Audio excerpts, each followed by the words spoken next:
Okay, welcome everyone to episode number 11 of the podcast. There's a lot going on in DDO right now. We've got a producer's letter that came out this week. So first, I'm going to have everyone go around table here and introduce themselves. Doug, do you want to go first? Just say who you are, like where you play, how long you've been playing DDO, something like that. My name's Douglas Glendower. I've been playing DDO since 2009. I play on Kyber, one of the two servers in the game, those being Kyber and not Kyber. And really, my stream over on DDO Stream, I've been doing Bard Live for almost 8 years now, and I stream now regularly on my own channel at twitch.tv/Doug Glendower every morning from 10 a.m. to 2 p.m. Pacific time. Nomad, you want to go next? Sure. Nomad Dog. I primarily play on the Kenneth server. I've been playing since 2009, shortly after the game went free to play. My streams are usually Wednesdays and Friday nights at 6:30 p.m. Hawaii time. It's 8:30 Pacific and 11:30 p.m. Eastern until the time changes again, and that'll get adjusted. And then I stream at 2 p.m. Eastern on Sundays on DDO Stream, where we take a look at all of the updates to the game since it went free to play in 2009. And we have made it up to update 50. So we'll be doing Sinister Secrets of Saltmarsh this weekend. Why Sakai? Name Waisukai. I spent most of my time trying to explain how to say my name. Mostly stream getting Uber completionist. Get me at twitch.tv/Waisukai. Float? Hey there, I'm Float. I play on Arganesson. I've been playing since about 2020. I'm in the guild Surprise Pikachu, and I do some Archetype raids and solos with my guild as well. Awesome. Yeah, I'm glad you can make it. I wanted to make sure. I want to try and get more like high level players on the podcast when I can. So thank you for coming. Okay, first I thought we would dive right into the producer's letter with the probably the most well, for me at least, I don't know, maybe I'll disagree, but probably the biggest news for me was the 64-bit servers, in that they're coming very soon. So what was said in the producer's letter is that DDO will be introducing new 64-bit game servers to all of DDO, including the addition of new servers based in Europe. And the letter also said, we will offer free transfers to our new 64-bit worlds from our 32-bit game worlds when we open these new servers, and we will have full details about the transfer process when we get closer to these servers opening. So what do y'all think about the new servers? You excited? I mean, I was really happy to see this because I didn't know if they were even going to get there this year. So to see this happening from the producer's letter, presumably by the end of June, because it's listed in Q2, like end of June at the latest, for this to start, got me pretty excited. So what do y'all think? Don't everyone jump in at once. I mean, I can start. Yeah. Yeah, I'm excited. I haven't tried Cormier, so I'm not too familiar with how different but everyone the different in terms of performance, but everyone's saying it's looking good now. I just hope that they don't mess up the transfer. Like, I want all my monster manual to be transferred flawlessly. Like, yeah, I went through a transfer once from Orient to Arco, and I lost a lot of things.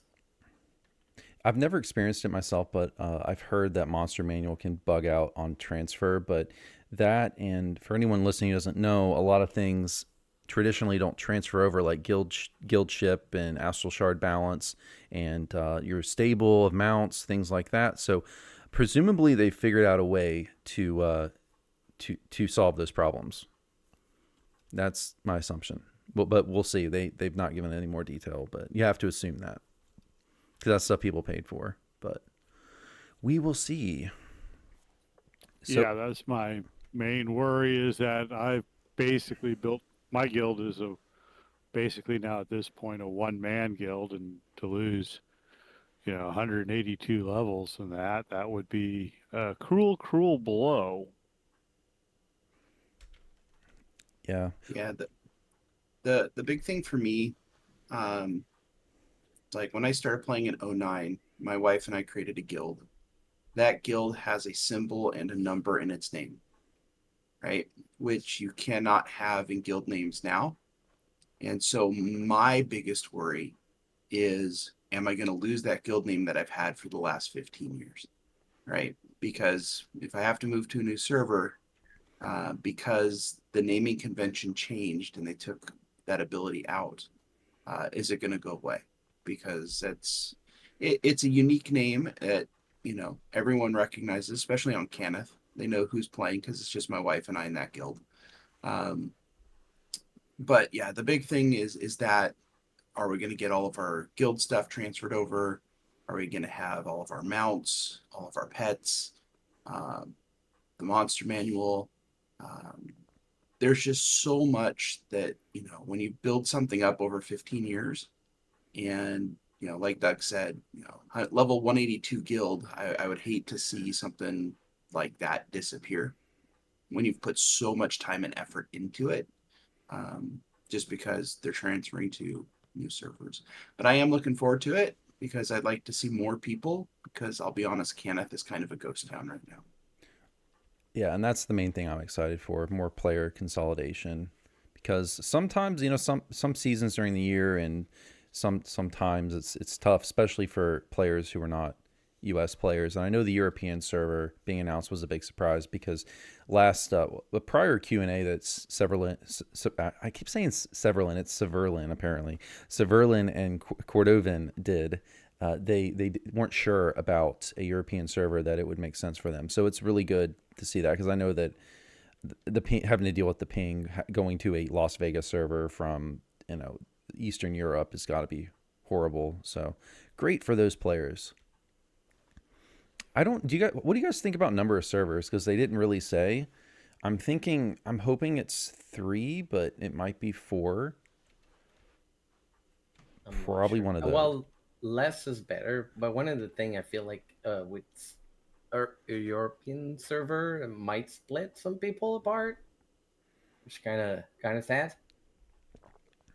Yeah, exactly. Yeah, I'm sure there's European players on Atlantis who I won't see again.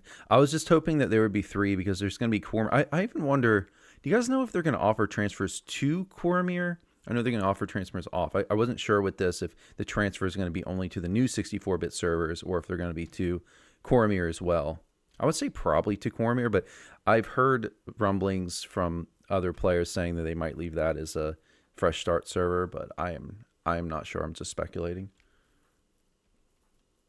Y'all heard anything? I guess we'll see. From the initial posts by them, they were saying that Cormir would not have transfers to it, and they were kind of setting it up to be like when they want to do a special event that requires everybody kind of to start at the same level. As far as the rest of the servers go, I used to stream over on the junior servers as well. And while they have a huge European base, I think DDO's base is split between more of Europe and Australia. And I'd actually like to have seen them have an Australian East Asia server. Yeah, I don't know where I heard it, but I was hearing two new North American servers and one European server. I don't know where I heard it from, but that's what I had heard. But yeah, I would be sad to see the Europeans go, because Brackert and Matrim are both on Cannith, so they're people that I play with, on a semi-regular basis when our time frames meet up. So it'll be interesting to see. I was surprised with the European server announcement.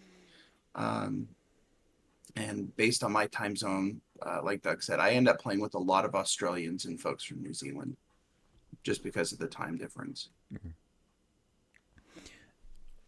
Yeah, so I was hoping I think it's going to be 4 as well. I was hoping for 3 just because with 4, if there's 2 new North American servers and you cannot, assuming you can't transfer to Cormir, basically there's going to be 2, and we as a community are going to have to decide where we're going, and it's going to be a big split. And I even wonder if they're giving everyone the option, what is preventing the entire community from just going to one of the 2 servers? Because it sounds like they're not going to force anyone to a server. It's going to be just open transfers.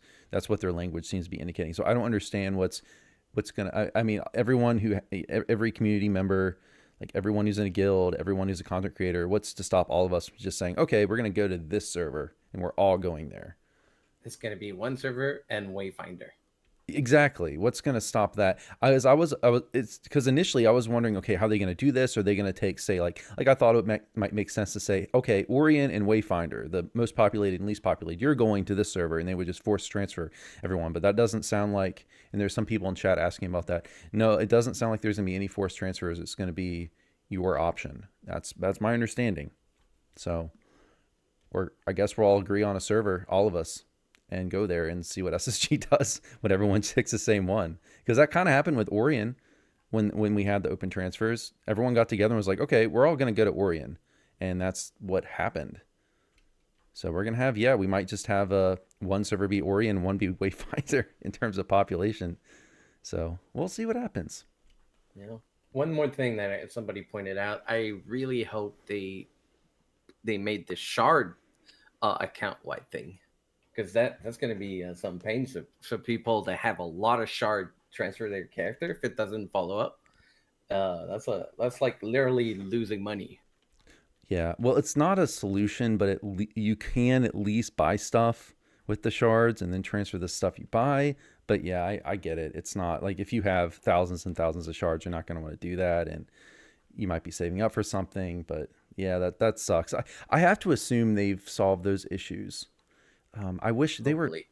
Yeah, they were talking a bit about it. Was it in Discord or in Cordo's stream yesterday? But I don't know which. But I think they've solved those issues. But I guess we'll find out. Maybe not.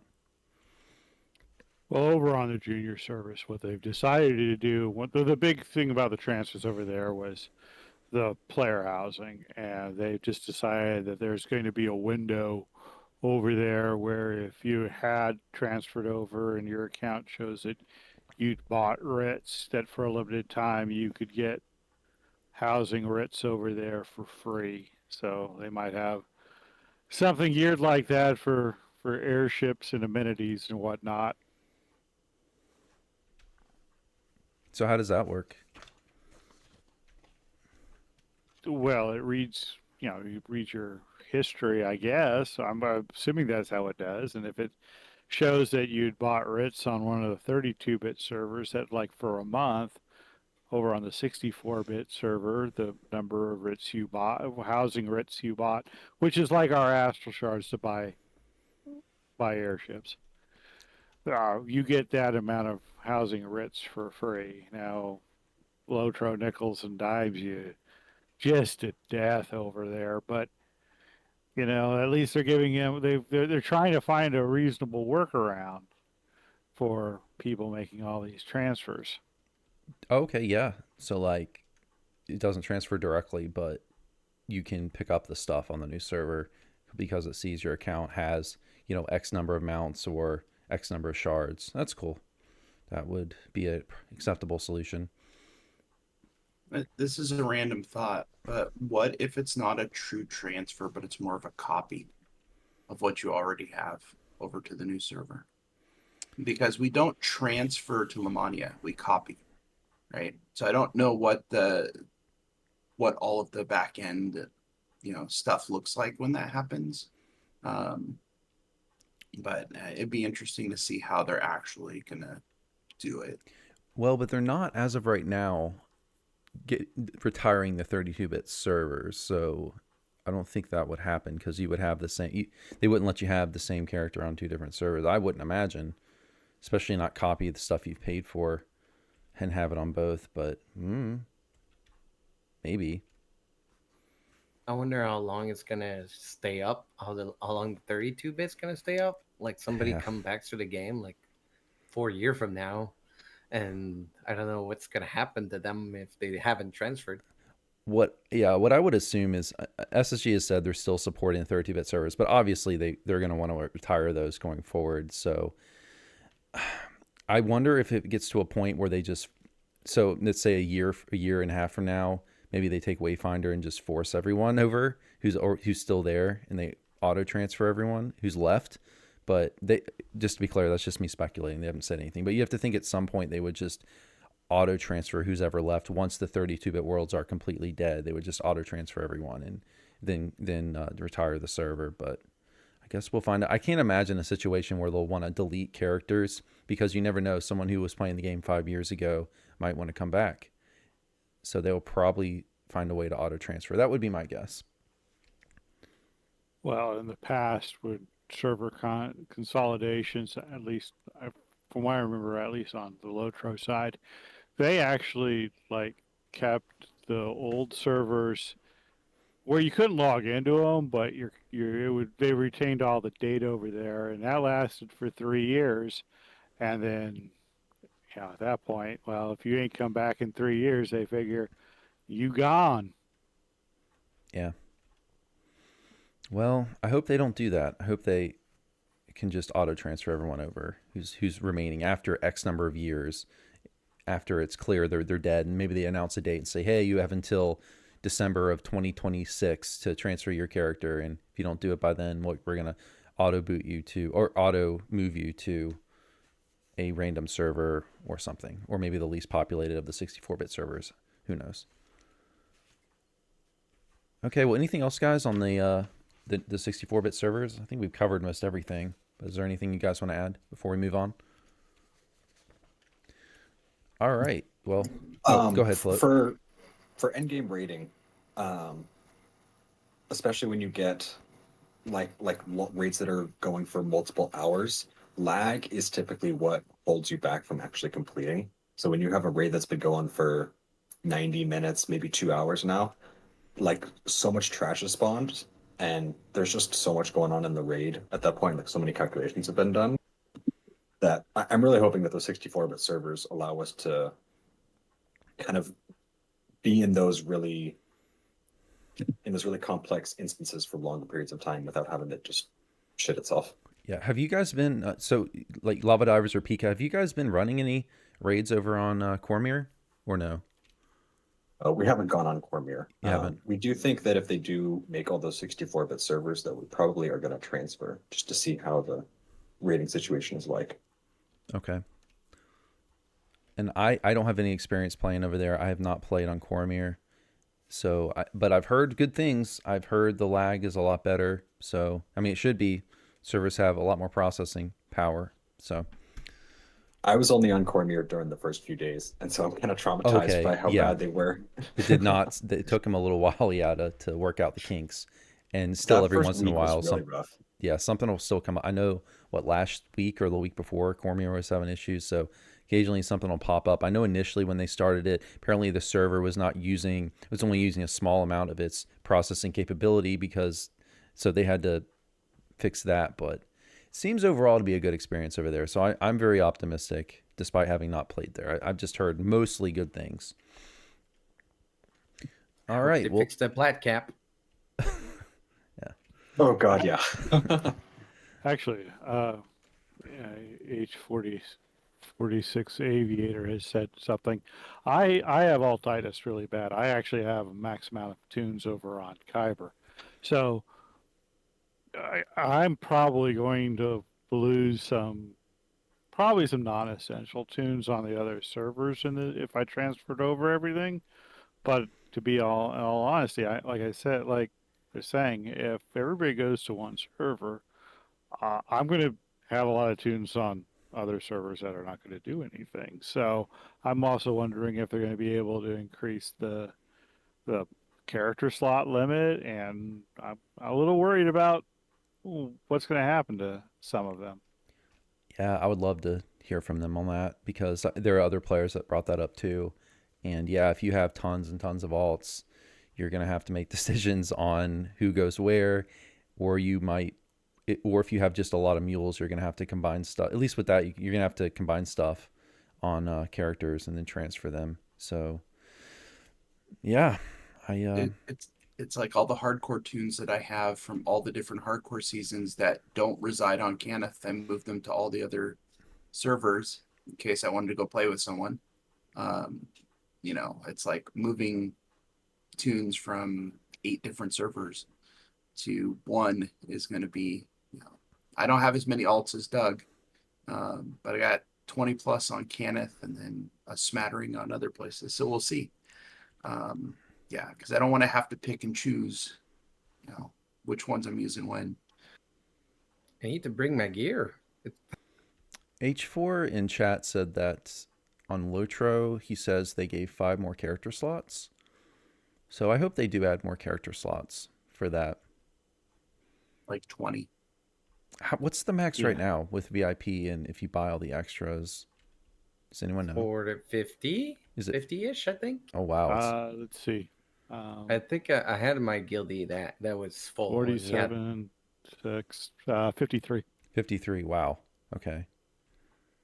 I mean, there are players who don't really reincarnate. They just keep making more characters and leave them at cap. So that plus this mules. is 53 per server, so you can That's bring a lot. I wouldn't think you many can players. bring like 500 tunes to one server if you have max out on every server. At least it shouldn't be a problem that impacts the vast majority of players. But yeah, there's going to be a few who are going to have to make decisions. But at least with mules, you can at least consolidate stuff on one on a lesser number of characters and transfer that over if mules are your main concern, like carrying inventory. I mean, I hope with 64 bits they could have more leeway to increase the bank size that you could have. Yeah, more bank space is always great. Also, account-wide inventory search when, please. That's all I want. That's all. I don't even want more inventory space. I just want account-wide search. Yeah, for me, 5's not going to feed the bulldog. I have 47 characters on Kyber alone, and every single one of them's level 30.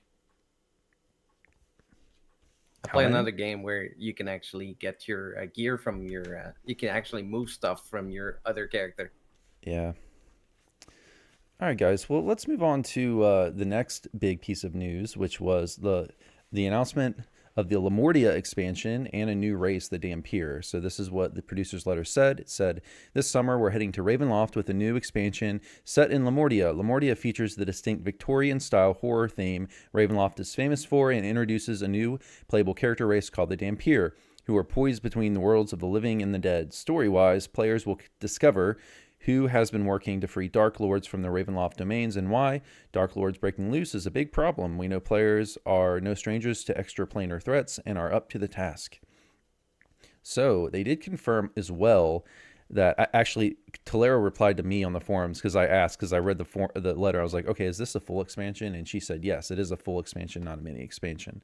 So they're kind of breaking their cycle of doing alternating between mini and full. But yeah, what do you guys think about this? Thoughts? I mean, it was not a big surprise because Lamordia was in the Adventure Compendium in game. You could see it. It kind of leaked in one of the prior builds that went on live. So everyone knew, and it was obvious to me from the Lanterns in the Mist and all these events, like the events and things. It was just clear it was going to be Ravenloft this year. So what do you guys think about Lamordia for the new expansion? Excited? Not excited? You wish they would have gone somewhere else? Are you happy to see us return? I'm going to say this. I'm not a big Gothic horror fan. So, but the thing is, if they bring their A game like they did with Ravenloft, I'm not a big fan of the Ravenloft storyline, but every single quest except Raven's Bane out there is just prime content. If they bring that level of quality to the expansion, I'll return to Ravenloft. You can't keep me out of it now, and I don't like it because the quality of the quests are just that good. Oh yeah, for sure. It's I think for like players for a first time experience who just want to like get immersed in content, it's the best content in the game. I think for most players it's the most loved expansion in the game. It's not my personal favorite, but for most players it seems to be. Not all, but the majority. I have one complaint from Ravenloft is that it started very creepy, very dark. It feels like it lost that after just a couple quests. So is anyone familiar with Lamordia in pen and paper, the lore? I was looking into it last night, and I listened to Drax podcast, Video Players News, where he talked about it quite a bit. Is there anyone here that's kind of a lore master who wants to talk about Lamordia? If not, I will do my best. This is why we needed Troy. I know. I know Troy's got all the info on it. Yeah. From what I understand, this is D&D's take on Mary Shelley's Frankenstein, Mm-hmm. right? And so expect to see flesh golems. It's DDO's other focus on body horror type of thing. The only other body horror that I know of is the Madness quests with like the Taken. So I'm kind of like Doug. I'm not a huge gothic horror fan, but I agree that Mists of Ravenloft is the quests are all really well done. There's a couple that I'm not huge fans of, but they are really well done, and the storyline itself is fairly immersive. So I'm hoping that we see that again with this. And I think there are some differences between the 3.5 version of Lamordia and the 5e version of Lamordia. I'd heard something about that the Dark Lord is different. Yeah, I think it is. 3.5 was Adam, and then 5e made it Mordenheim, who's the person who created Adam, which is the Frankenstein's monster. So we'll see. What are they going to go with the 3.5 version or the 5e version? Don't know. We'll have to see. Yeah, so and they Right. mentioned here Dark Lords are breaking loose from their domain. So each domain, as I understand it, has a Dark Lord. So in Barovia it's Strahd, and in Lamordia we have what I think Adam is the name. I don't completely understand the story, but yeah, so expect Frankenstein style themes for the the big bad here. Do you guys know anything about like the landscape and the environments and the inhabitants? And you said flesh golems, Nomad. Yeah. Yeah. So Oh, you're muted. I busted out my Van There you Richten's guide. Oh, okay. So basically, it says frozen bogs and glacial expanses surround Lamordia's smog and machinery-filled cities. So, be interesting to kind of see how that is. In 5e, the Dark Lord is Victra Mordenheim, who is the creator of Adam, who is the Frankenstein's monster. And 3.5, it was Adam as the Dark Lord, but in 5e, it's Mordenheim. So that's why I'm interested to see, are they going to go with the 3.5 lore or are they going to go with the 5e lore? And from what I've read, is that the Dark Lord of each domain is typically locked into their domain and cannot leave. But apparently, as the dev said in the producer's letter here, the storyline revolves around them finding a way to break loose and leave their domain. So that's probably going to be the main story point and probably the pinnacle of what's going on in the raid lore wise. Whenever the raid happens, which presumably this will have a raid and a wilderness. They did mention a wilderness in the producer's letter, but with a full expansion, that typically, so the difference between a full and a mini is that typically a mini will have either a wilderness or a raid, but not both. And in a full expansion, we'll have both. So yeah, I'm excited to see where they go with it. Can we get 2 raids? Let's go. Yeah, we'll get to the raid here soon. Do you mean the new raid or the? No, I mean, can we get 2 raid? Oh, can we get 2 raids? Yes, please, SSG, please. I'm sick of this one raid stuff and a full expansion. Let's go back to the Sharn and the, Ravenloft and those times where we got 2 raids with an expansion, full expansion instead of 1, please. So yes, please. I think like with Mythjanor, for example, I would have much rather had like 2 less quests and 1 more raid. Personally, even if it was a really short raid, but I would I think 13 really good, well-made quests, 12, 13 plus 2 raids. I'd be happy with that. To be honest, I haven't done the raid for Mid-Trainer yet. Oh, okay. Well, how related it is to the actual quest line? It's not. Like so that's one of my issues. Like I would like a raid part of this quest line. Exactly. Yeah. Like it should be like Curse of Strahd, for example. That is the pinnacle of the story that's told through Ravenloft. It should be like that's what it should be. I don't know if so. Jumping ahead a bit, but we got the Hydra. I don't know if what exactly happened with Mr. Nor's raid. If they originally intended to do the Hydra and Mr. Nor and then couldn't get it working in time and had to kind of throw a Dracolich in there. I don't know. Just speculating, but yeah, I got the feeling that the raid was kind of thrown together last minute, and that's why it didn't relate to the story. But that's speculation. I could be wrong. But hopefully this one does. Okay, well, anything else on the expansion before we get to the new race? Anything else? Well, the only thing I'd like to add really is that I thought over on Bard Life, I've regularly cheered on the idea of making all the wilderness areas kind of be that free teaser you get, so get people to go in. And also that way they can avoid the problem they had with the new, like that new little mini rat pack quests, where you just stick them in the middle of the Wayloon public area when Wayloon itself is all right there. And if it was free, you could fill that place up with really good quests to do. So can free players not even go into Wayloon at all?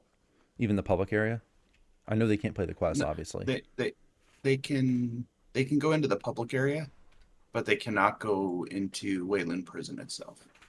Yeah, I think that, Gotcha. by making the wilderness zones free to play, all of them, whether they come in an expansion or whatnot, it'd just be good advertisement for the packs they're trying to sell. Sure. Yeah, very true. Okay, well, unless anyone has anything else to add on that, let's go to the new race. So the new race, Dhampir, it's basically a human and vampire hybrid. So the race is the result of two parents, one being a vampire, one being a human. They function essentially sort of like the Marvel character Blade. You can think about it like they have a lot of the vampire strengths without having all of their weaknesses. That's essentially the theme. I don't know too much more about them. I believe Dex and Charisma are their main stats.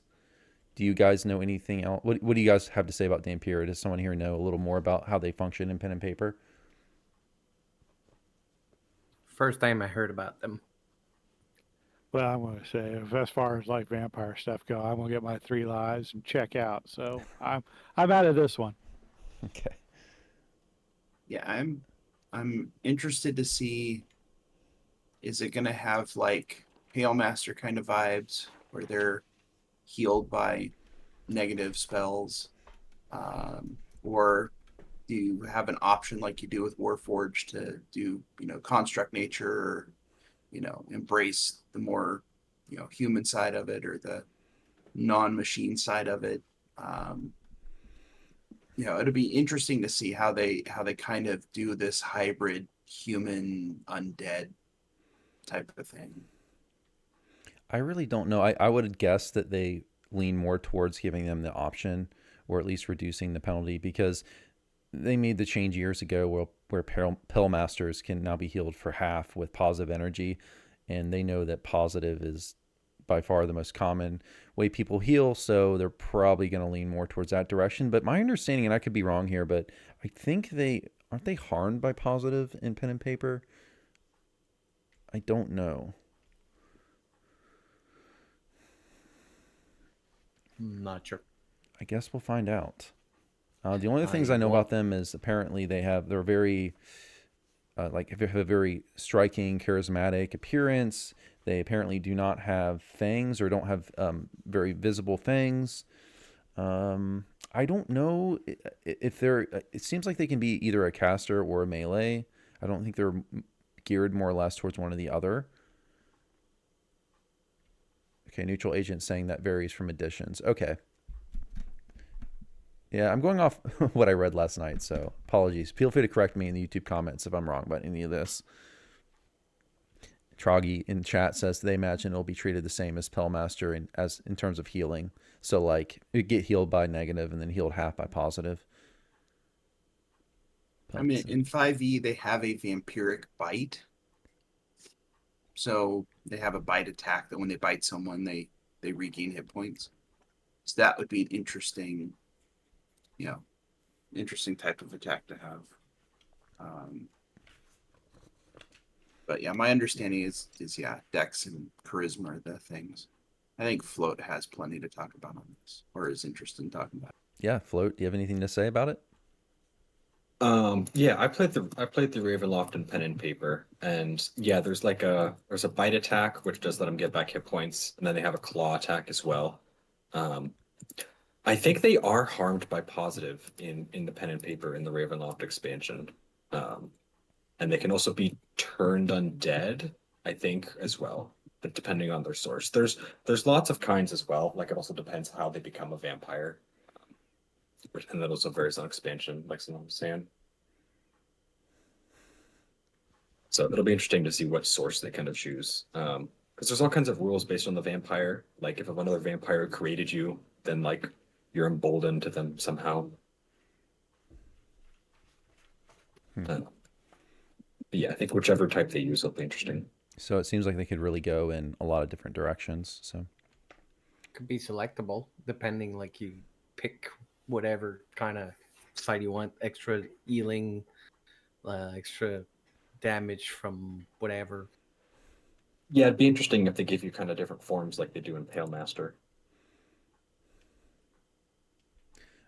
all right, well, anything else on Dhampir before we move on, guys? I want my 19 point. Yeah. How many racials is it up to? Like 19? Because you can get up to like right on standing on Quarthos Beach. You can get up to what, like tier 4, like all the way in your racial tree now. This There is a going lot to be available. our 19 point with all the tomes. Wow, that is such a huge power difference between first life and having all your racial past lives. I mean, it's a huge grind, but man, that's a lot of extra AP. It'd be like 101 points. It's crazy. There's some builds that are completely defined by that, particularly builds that really benefit from the top of the racial tree. Things like even stuff like half orc barbarian being able to take all the half orc stuff without having to take away from Ravager or frenzied berserker. It's just a huge deal. Shatterkai is one of Shatterkai. them a lot. Yep. So it'd Razor be Claw interesting. Shifter. Yeah, Razor Claw, Tiefling, Yeah. just a lot of different, maybe dwarf, throw your weight around builds. Anything that wants to go to the top of the racial tree. It's just a game changer having all those racial points. I'm wondering what we're gonna get for the secondary, because we always get a race in an iconic and a full expansion. So what are we gonna get? Right? Is it gonna be a Dhampir that has a specific archetype attached to it, like they did with Myth Draenor? Or is it just gonna be an iconic? Or is it just gonna be an archetype? It'll be interesting to see what they decide to do with that. Yeah, I hope they do a class that does not have an iconic yet. Please, just so I have an option to start at level 15 as that class. So I want to play pure and don't want to use that +1 LR heart. But what's left? There's not a what? Because we have Alchemist. Yeah, Alchemist. But does that make sense for Dhampir? Because I don't know. Who knows? Nah, I don't think so. I don't think so. Let's see. Is there a sorcerer? Yeah, there's Wild Mage. That's Wild Mage. Is there a wizard? I don't think so. Yeah, there's the Deep Gnome. Gnome Gnome. is. Oh, Deep Gnome's the iconic. I mean, they could always do a second one. a rogue. That would be cool. But we already have a rogue with Shatterkai, obviously. So We don't have any archetype rogue yet. yeah, we'll see. Possibly. Assassin Dhampir. That could be.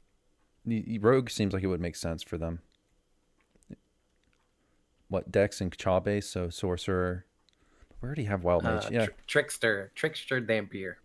But we don't have a plain Sorcerer archetype. We have the archetype, because Wild Mage uses the archetype, not the base class, right? Ninja Dhampir. Ninja Dhampir. Yeah. Okay, well, anything else, guys? We can move on to the next thing, unless y'all have more to say on Dhampir. All right. Well, the next thing that I have down here in the letter is they announced they will be creating a new progressively unlocking event. So they said we'll be creating new dungeons this spring that will progressively unlock, and we'll have more information about that as we get closer. So presumably here shortly, because they said spring, we're going to have another event sort of like the Illithid event, you would have to assume. So for anyone listening who doesn't remember, the Illithid event was, I believe, 2023. Basically, the way it worked is these Illithids showed up in various quests and optionals in the game, and you'd have to find them. And once a certain number of them were killed by the player base, it would unlock one of the dungeons. And we kept doing that until all 4 were unlocked. And these dungeons that we unlocked are the free-to-play dungeons in Sharn. Those are the ones that drop cards, so like Pilgrim's Peril and such. So you'd have to assume it would be something like that. They mentioned a theme for the new hardcore but they didn't mention a theme as far as I could tell for this. So I guess we'll find out. I would assume it would be leading up to the, since we're leading up to the Lamordia expansion, it'll be likely themed around that. Any thoughts on that? You guys excited for that? Did you all participate in the Illithid event last time? I did. I was farming out the one that was in Let me guess, the one in Vale? Mirror Darkly. Oh. Yep. Because that was a pain. The one there's an optional, the optional in Rainbow was one of them. I just remember it was in Rainbow. I was watching was it Ravenloft? Because I remember watching Jen Reyna's stream, and she was just sitting there farming that Rainbow op for forever. Rackert was on Kenneth. Yeah. Yeah, on Kyber, me and Rel did the one in Rainbow in the Dark as well. I think I killed the one for Argo on the Diplo chain. No, the one in Carnival chain. I hope the only thing one thing I remember about the Illithid event is they had like a certain amount each day that you could kill, and once you hit that limit, you would the server stopped progressing. What happened for me is I work 9 to 5, so by the time I got done with work, it was done. I mean, because I can't eat dinner and log on until early as 6:30. So by the time I got home from work, the event was over. So I didn't really get to participate in it very much. I did one day manage to, I think it was on, I guess, a Saturday. I just remember I did roll up a character I hadn't played in years just so I could go into one of the level 10 quests and kill an Illithid to say I contributed. So hopefully they iron out some of the there bugs was some there. miss in there. They can probably do something about that. Getting to be like only 2 level above the quest so you can run it on Reaper was kind of weird. Oh yeah, that's right. It was Reaper only. Yeah, just let's get rid of that. And the end game stuff was only end game, so like you could be Eric and not participate in the end quest. So that was some weird hit and miss in there.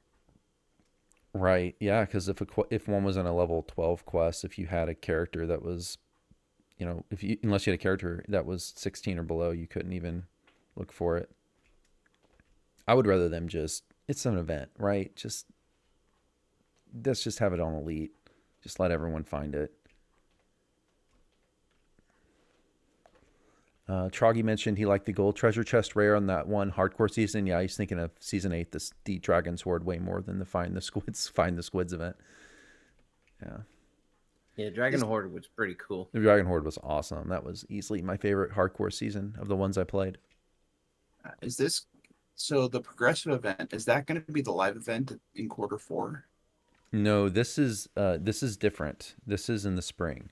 So they're going to have the progressively unlocking event. So presumably something like the Illithid event. And then later they're going to have the hardcore-like event, which we'll get into here in just a minute, which is going to be the Fae themed event where they mentioned Fae is running afoot, or Fae shenanigans are running afoot. Something like that was the wording in the letter. So I have to assume this will also be a free-to-play adventure pack, you would think, since it wouldn't make any sense for them to do a progressively unlocking event that the whole server participates in and then say, oh, but you can't play it unless you buy it. It just doesn't make sense. Like if you're going to be part of a team to unlock it, you'd think it would be free to play.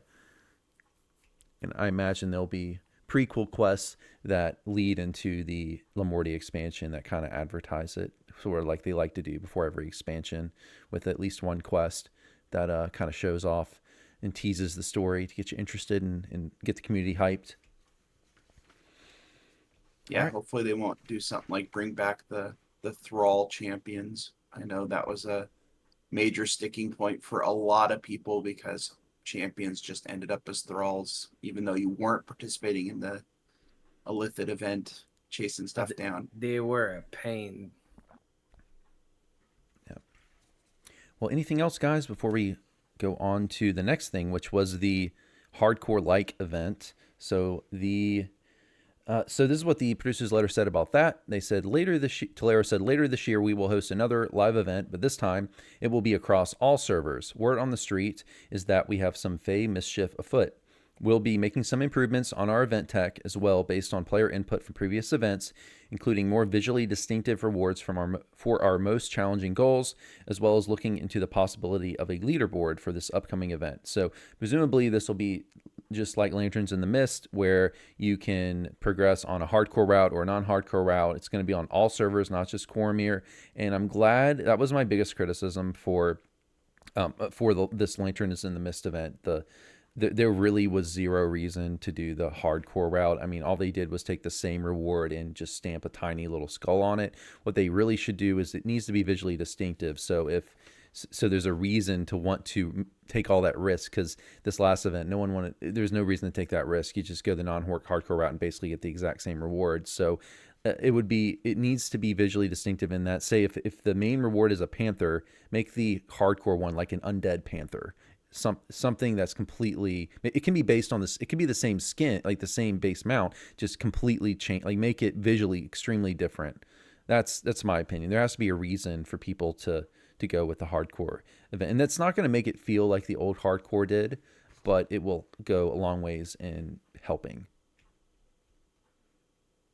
because there will be some kind of consequence for dying that actually matters. Yeah, I totally agree. I think give people who put in the time and effort to reach those levels something that looks really cool, so people are like, wow, that looks awesome, I wish I would have done that. I think the best example was the Fey Wings from that particular hardcore season, because that was 5,000 favor. That's the only time my wife ever did 5,000 favor in a hardcore season, is because she really wanted the pair of Fey Wings. And I would say even the Bloody Footprints from season 1, that was a gigantic deal, because those even had practical use, because people could see in a quest where you were going and follow you easier, and it was just a really cool thing to show off.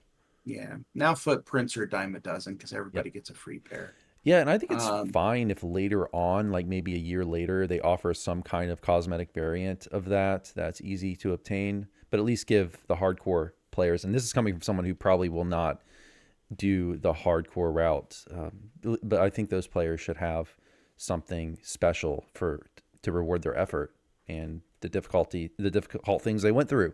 It's not easy to get to all the way to cap without dying. So yeah. So if it's going to be on all servers, does that mean that any character can participate? Yeah, presumably. If there's a leaderboard to that, there's going to be, I don't know how they're going to handle people with full Uber pass life running this. I would love to see it require a new character at level 1, but if you want to participate in the leaderboard. Right, in the leaderboard, yeah. Or even for the hardcore rewards, I would love to see them even require a new character, but I don't think they'll do that. Well, I mean, they did it with lanterns. Did they? If you want to do hardcore skulls, you have to be level 1 in order to pick up a hardcore skull and use it. Right, but you can can't you TR? You could TR, yeah. Yeah, that's what I mean. You could have your main character at cap and then TR 1, right? I mean, I would love to see them require a fresh new character. Because a Uber character level 1 can run. I can run level 6 or 7 quests very easily. Right, and we were talking earlier, a level 1 character with tons of past lives, and you start with a full racial tree basically. I start with 19 points, 100 AC at level 1. That's a completely different challenge than someone who's starting at level 1 with a brand new character who has nothing. So I would love to see that, but we'll see what they do. other players wouldn't like that. I know a lot of players are missing the old hardcore, which I think by offering more distinctive rewards, they can help bridge that gap, but I don't think they're ever going to offer the old hardcore again because of the effects it has on the player base, dividing players. They're trying to create a compromise here where we can hopefully give you a semblance of that old experience, but not divide the player base. And once we all move to 64-bit servers, it won't make a difference because we'll consolidate the player base. Yeah. Well, Does the myths actually spawn in raids in Cormier? Not on core. Actually, I don't know. now there are I mist do know stalkers that in the the new new raid raid. there's a mist. No, but what I mean, if you're running like a regular raid, does a mist can spawn in the raid, like group or raid party mean? Yeah, I don't know. I've not been playing over there. And I think Float said he hasn't been either, at least not running raids. Has any of us played? Aviator in chat said no mist stalkers are in raids. Okay. Gotcha. What's a raid? Exactly. Oh, man. Okay. Anything else, guys, on this before we move on? Okay. Well, okay. Next thing I have listed here is the Archetype. And we knew about this. This was mentioned in the letter, but this has been previewed. I actually hopped on this past week just to try it out. So the new Archetype is a Monk Caster hybrid. It's called Dragon Disciple. I wrote down a couple. I'm not going to go through and like read every single thing. There's a Lamordia post if you want to see full details of their enhancement tree and their feats and all that other stuff. But to summarize it, they're a Monk Caster hybrid. They have SLAs that cost key. Their SLAs are a mix of Dragon Breath-like attacks and Draconic Bursts. They can choose any element. They also get these in spell books for more attacks, and they are on separate cooldowns. And the Archetype does need to be centered to use these SLAs and a lot of other abilities in their tree. So basically, you're going to be wanting to wear robes and using light weapons only. Their past life feat is +1 to attack and -1 to the spell point cost of the maximized meta magic. You can, of course, stack that up to 3 times. Their enhancement trees are Shintao, Ninja Spy, and Dragon Disciple. They do not get Henshin Mystic. They get Magical Training feat at level 1. They don't get Abundant Step. Instead, they get Flight of Kings, which was the same sort of thing that's in Dragon Lord, which is an elite, but it's a little different. The cooldown's longer. On the plus side, you can use that one on mounts, which I really like, but it is different, and you can't spam it as much as Abundant Step. They do not get Quivering Palm. They gain Light Pick, Heavy Pick, Light Hammer, Warhammer, Battle Axe, and Sickle proficiency at level 4. And in the enhancement tree, they gain the ability to be centered with these weapons as well. Their tree, some of the melee benefits, there's some melee benefits as well as the caster stuff. But some of the melee benefits, they get an imbue toggle, extra imbue die, they get extra melee power, double strike, they get wisdom to hit and damage while centered. There is a wisdom trance in the tree. They are for their casting, they are wisdom casting as their main stat. The tree for me is really focused on the SLAs. They seem to be they're trying to promote a hybrid play style. So basically you use the SLAs as your main attack, and then you kind of punch as well to build key and also do DPS. They do get less spell points because they have these SLAs. As far as I am aware, you all correct me if I'm wrong, but their spell points are more along the lines of, say, like a ranger or a paladin. Let's see. I think that's about it. That's as far as like just the basic quick TLDR summary for them. That's what I wrote down. So what do you guys think about the Archetype? Have you played it? I mean, for me, I did play it a little bit. It seems to be, I don't know how well the hybrid thing is going to work out. For me, it seems to be better to kind of really focus on the SLAs and play it as a caster. But what do you guys think? I played it a bit. I've also played it.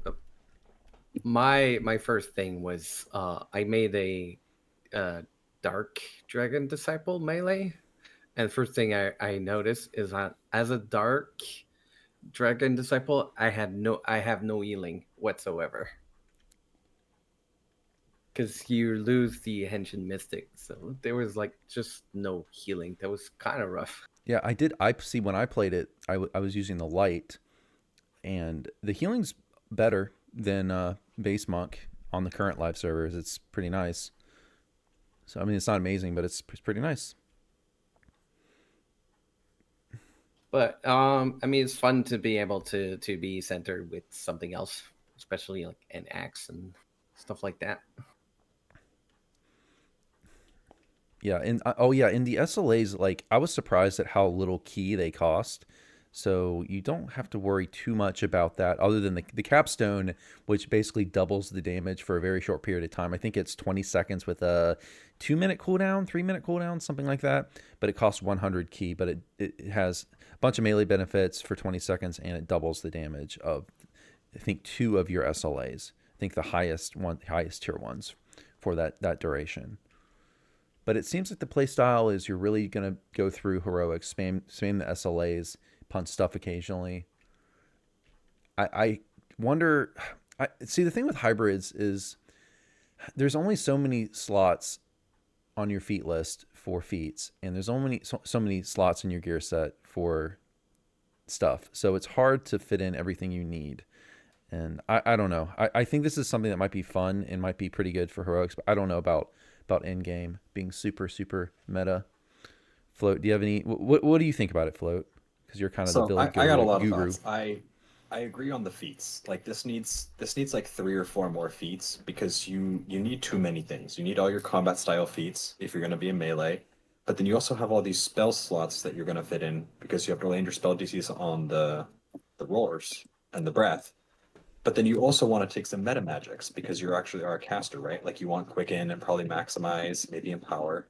So I just found that it doesn't quite give you all the casting stats that you want to like maintain casting for damage. You don't have enough spell points to maintain all those meta magics on your SLAs, and there's not quite enough SLAs to where you can just shuffle through them on a cooldown and then like just build up key for a short burst. It's also lacking spell power. Like there's only 50 spell power in the tree compared to like Eldritch Knight, which gets like 80, and that's like a melee tree. That's like a very melee tree. Um, so I think to help it, I would probably include something like Force's Point from Eldritch Knight. Like it just needs solid base damage. It needs more hit chance. And what Force's Point does is when you hit something, you get hit spell power, and when you cast a spell, you get hit chance. So something like that where you actually get a benefit from doing the both, and some, like an actual stat. Like you need just hit chance and spell power. Yeah, that's what I said on. So when for the first preview, I didn't play it on Lamordia, but I read through the tree, and that was my initial comment was this seems to have the same issue that Dark Apostate does because there's not actually synergy built into the tree. I mean, I guess you could say there is with having to punch to get key to cast your spells, but I don't even know if that counts since other classes can just do that with spell point, can just cast their stuff with spell points. But there's not really synergy. They need something to where like you want to do both. Like every time you punch something, you get a casting benefit, or every time you hit something, you get a caster benefit. Every time you cast a spell, you should get some kind of melee benefit. There needs to be more things like that, and I would love to see maybe some more passive caster options so that you can afford to melee more without having a lot of opportunity cost from your DPS. If you're say better at one than the other, doing the thing you're worst at is going to cost you DPS because you could instead spend that time doing the thing you're better at. I would love to see some kind of passive options, like an aura maybe, to help with that. I completely agree. Like they gotta either do an aura or just drastically increase the damage of these because you're taking a break from melee. And at this point, it's just better to be either a caster or a melee in the tree. Exactly. There's not like a point to do both. Right. I think playing this the way you're going to want to play it is as a caster, straight caster. I don't see why you would play this as a melee. You're going to want to take quicken, maximize, empower, spam your SLAs, and they cost so little key that you probably aren't going to have to punch stuff too much or hit stuff with a weapon. But I think you're just going to do that to get key when you need it, and then just spam your SLAs all through heroics. and boost them with meta magics. That seems to be the way to play it to me. Just play as a caster, make all your feats caster focused, and just go to town with your SLAs. But that probably won't be. I don't know where the damage level is of the. It's hard. It was hard for me to get a grasp of that, and I didn't go through and compare the damage for each of the SLAs to comparable ones at different character levels for other classes. But what do you think, Float, about the damage of the SLAs? Does it seem to be enough to you? It's pretty low. It's pretty Like low. you take like compared to a sorcerer, like a level 20 sorcerer casting delayed blast fireball, it does more damage than the burst if you were level 34. So a sorcerer at level 20 is doing more damage than this at level 34. Oh, okay. I mean, and sorcerer's like a good caster, but to be 14 levels under and to do more damage is just kind of Wow. Hey, if you're gonna play melee, why not just play regular monk at this point? Right. It's if you're going to play a melee monk, you're going to want to play regular monk, not this. And then you add on top to that they don't get abundance step. Like that sucks, dude. Yeah. Because you can spam that constantly. 15 Yeah, so, seconds like, is a long time. It is. It's slower. It does less melee damage. It's hard. It's not in a good place. It's a meme class. It is. Yes. It falls victim to the classic thing with DDO is playing a hybrid. You're not really good at anything. You're average at best at most things. It's like right now I'm playing a melee favorite soul, which I know is not the best thing to do, but most of it went into Dragon Lord. And then I use the rest to fill out for my favorite soul past life. The damage isn't there compared to if I want to play a pure melee like fighter or something. So I think this kind of suffers from that whole thing with DDO is a lot of people want to min-max stuff in DDO because that's just kind of how the game goes. And so this hybrid build probably will play fine in heroics, but when you get into epics and legendary content, it's probably going to fall off pretty hard. That's about what I expect to see. So when I tried to gear one out on Lamordia, and the main thing that I felt holding it back was just straight up hit chance. Like your hit chance is just low compared to a melee. Your flat damage is low, but you can make that up. So just low hit chance, like you just can't hit stuff in Mithril, and your DCs are low. So you have to kind of pick one of those two. So you can't really land both of them in hard content. Yeah, and you don't build up key on grazes, do you? Nope. Ooh. And that's an issue. The AC on just Reaper 1 level 20 stuff is like 100 and something, which you rarely hit at level.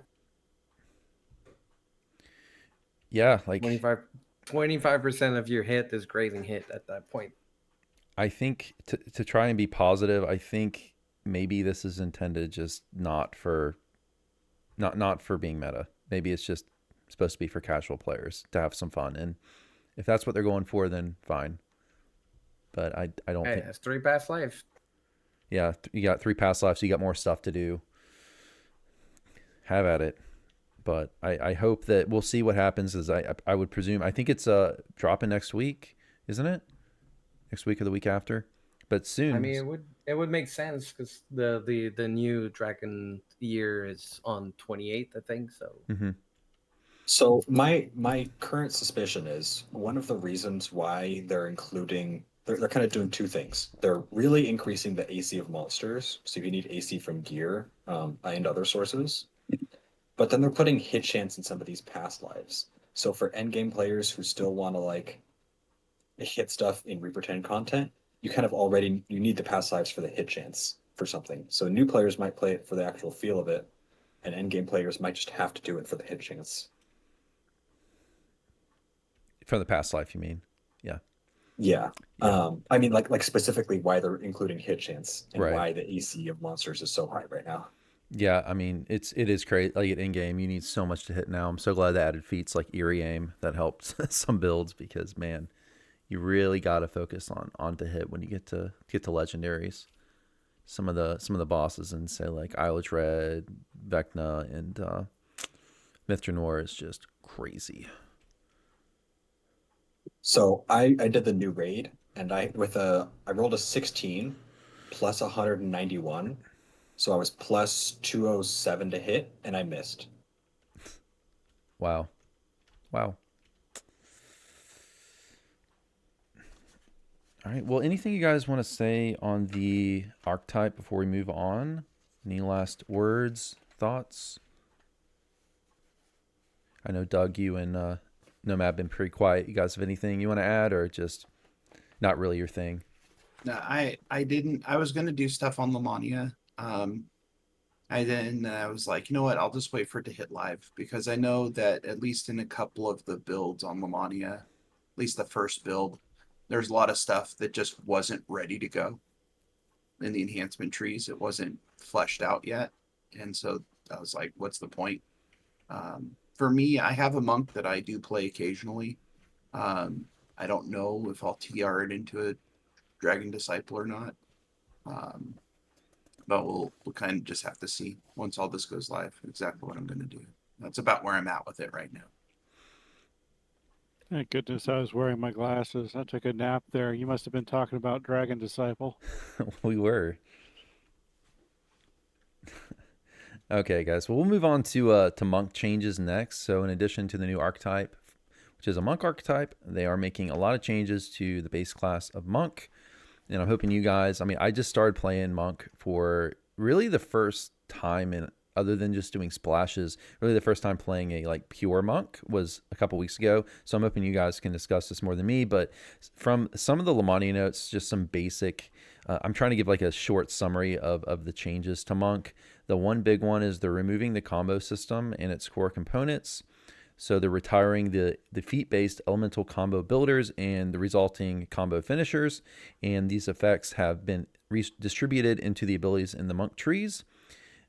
Monks still gain their stances and their choice of light versus dark path. The light versus dark path choice no longer gives something specific on being taken, but opens up enhancement choices at tier 3 in each monk tree.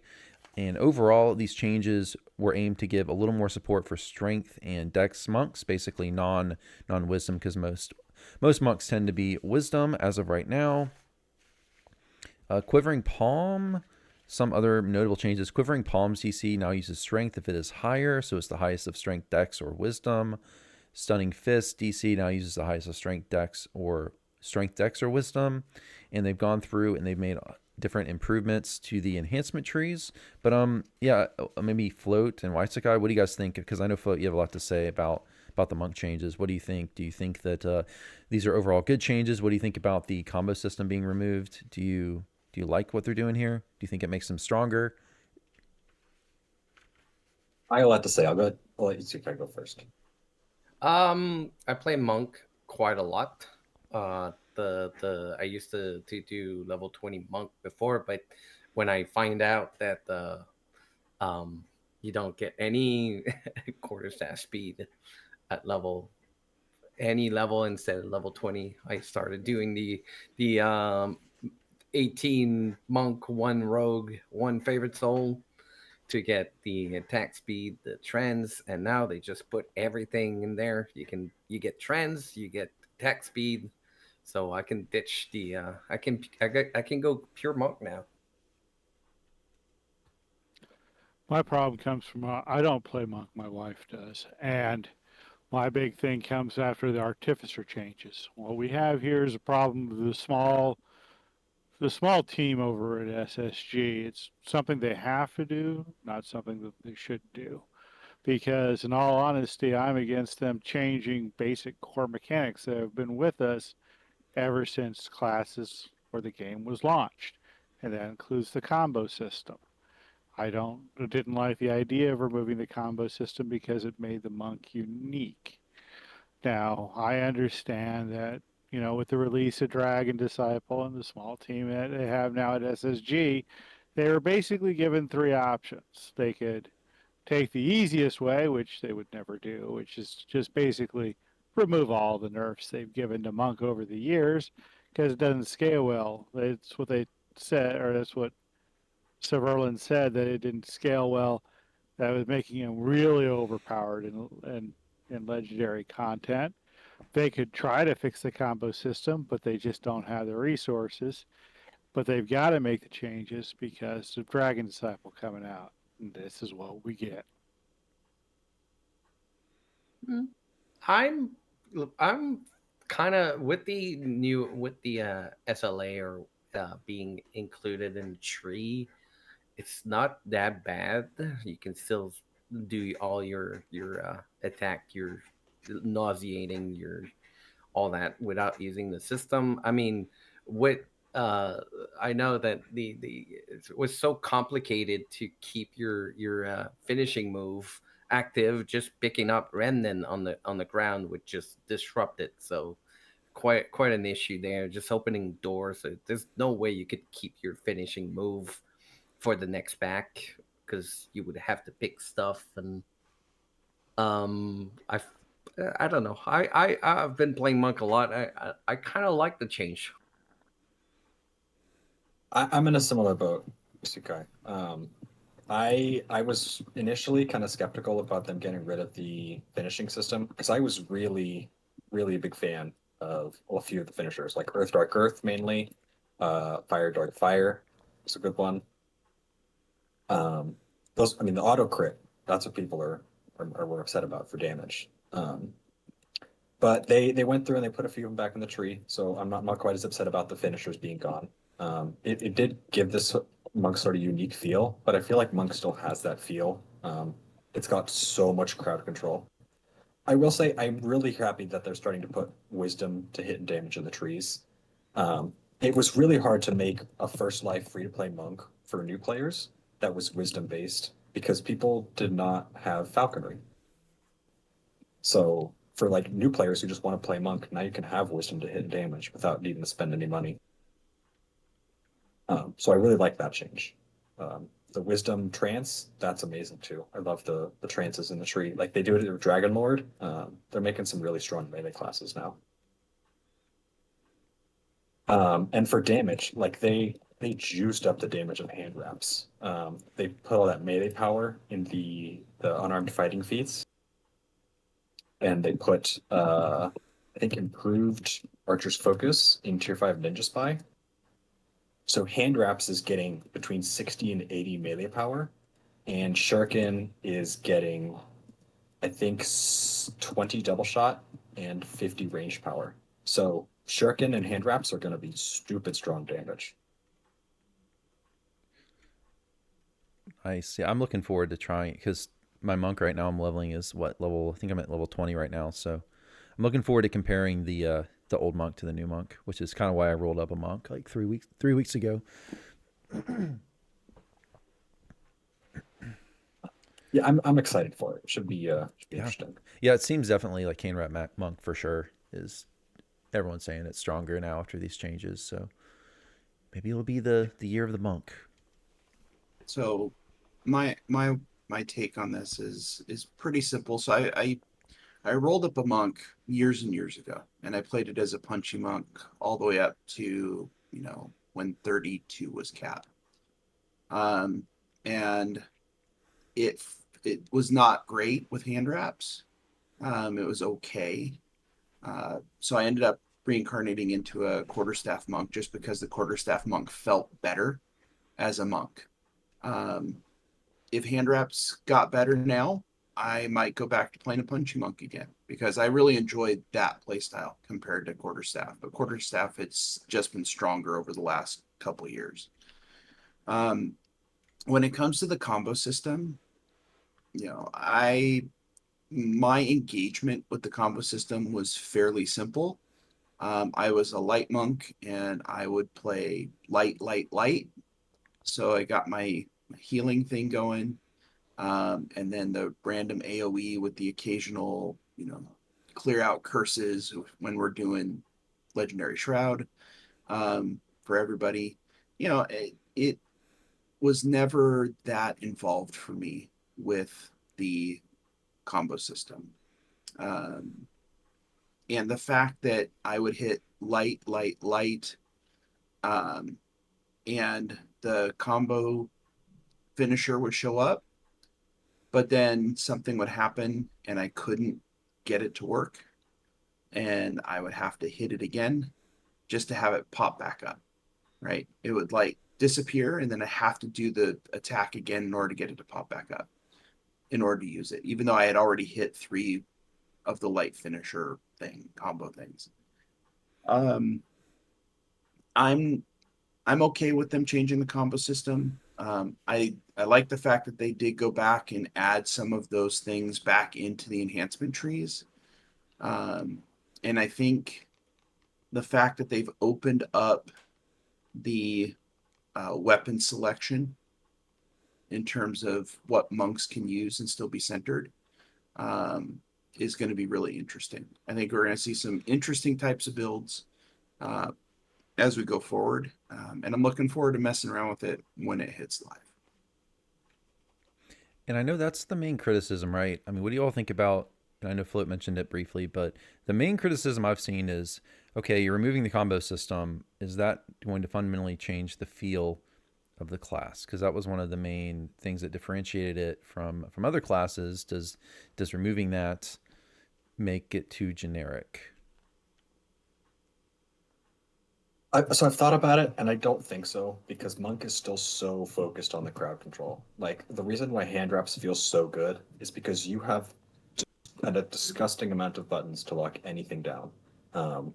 You can lock down Reapers, you can trip stuff, you can blind stuff, you can stun anything. So there's like nothing that's immune to your crowd control. And I think that aspect was still maintained. I think that even if they take away that combo finisher, which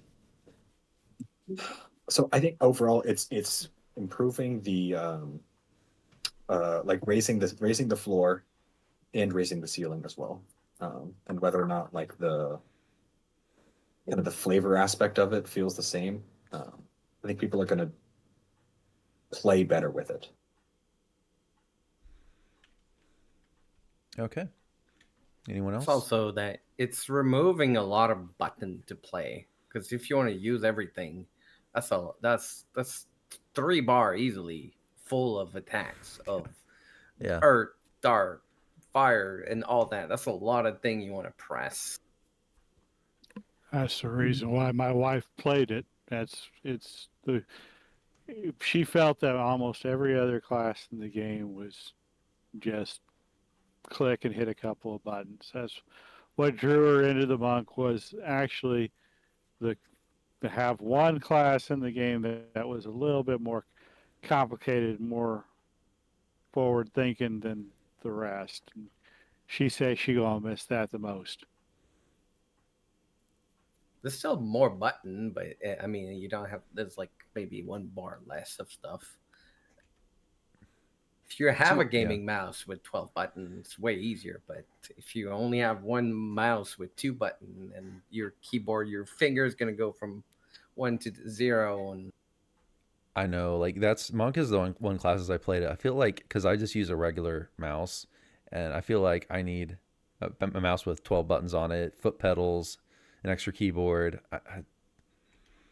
Because yeah, it's just so much stuff you have access to if you wanna play it optimally. You don't have to do that. You can just ignore half the stuff and just play it just fine. But if you want to play it optimally, yeah, you need to be jumping to different hotbars. You need to have everything laid out. Yeah, it's a very high skill cap class to play. One of the hardest to play optimally in the game for sure. I have a guildie named Death Demon who, for a few years now, has been going through the game and doing some R10 solos. I've seen his videos on YouTube. Yeah.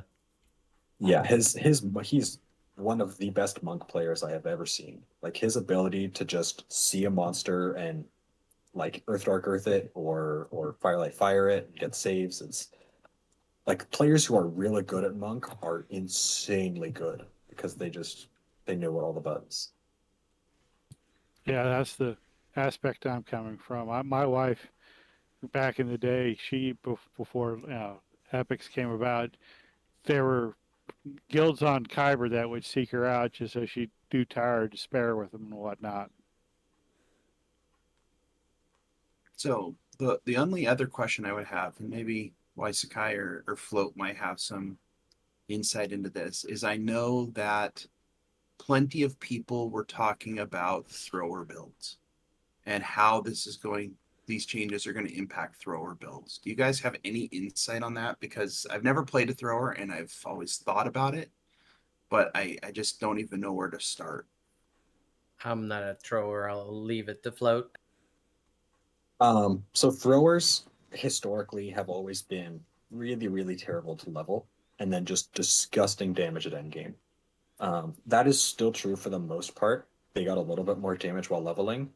And at endgame, you now just have some more decisions to make. Um, you can either get tankier and kind of keep the same amount of damage, or you can like still stay pretty squishy and get loads more damage. So there was kind of a combination of you would get improved Archer's focus and not get competence hit points, but now you can get both. So you'd usually be maybe like 3,000 hit points, and if you were bursting, you could get between 6 and 700 range power. Now you can keep that 6 or 700 range power, but instead you'll be probably between 4 and 5,000 hit points. Or you can keep that 3,000 hit points and you'll be between 7 and 800 range power. So Shirk and Monk is going to be in a disgusting good place.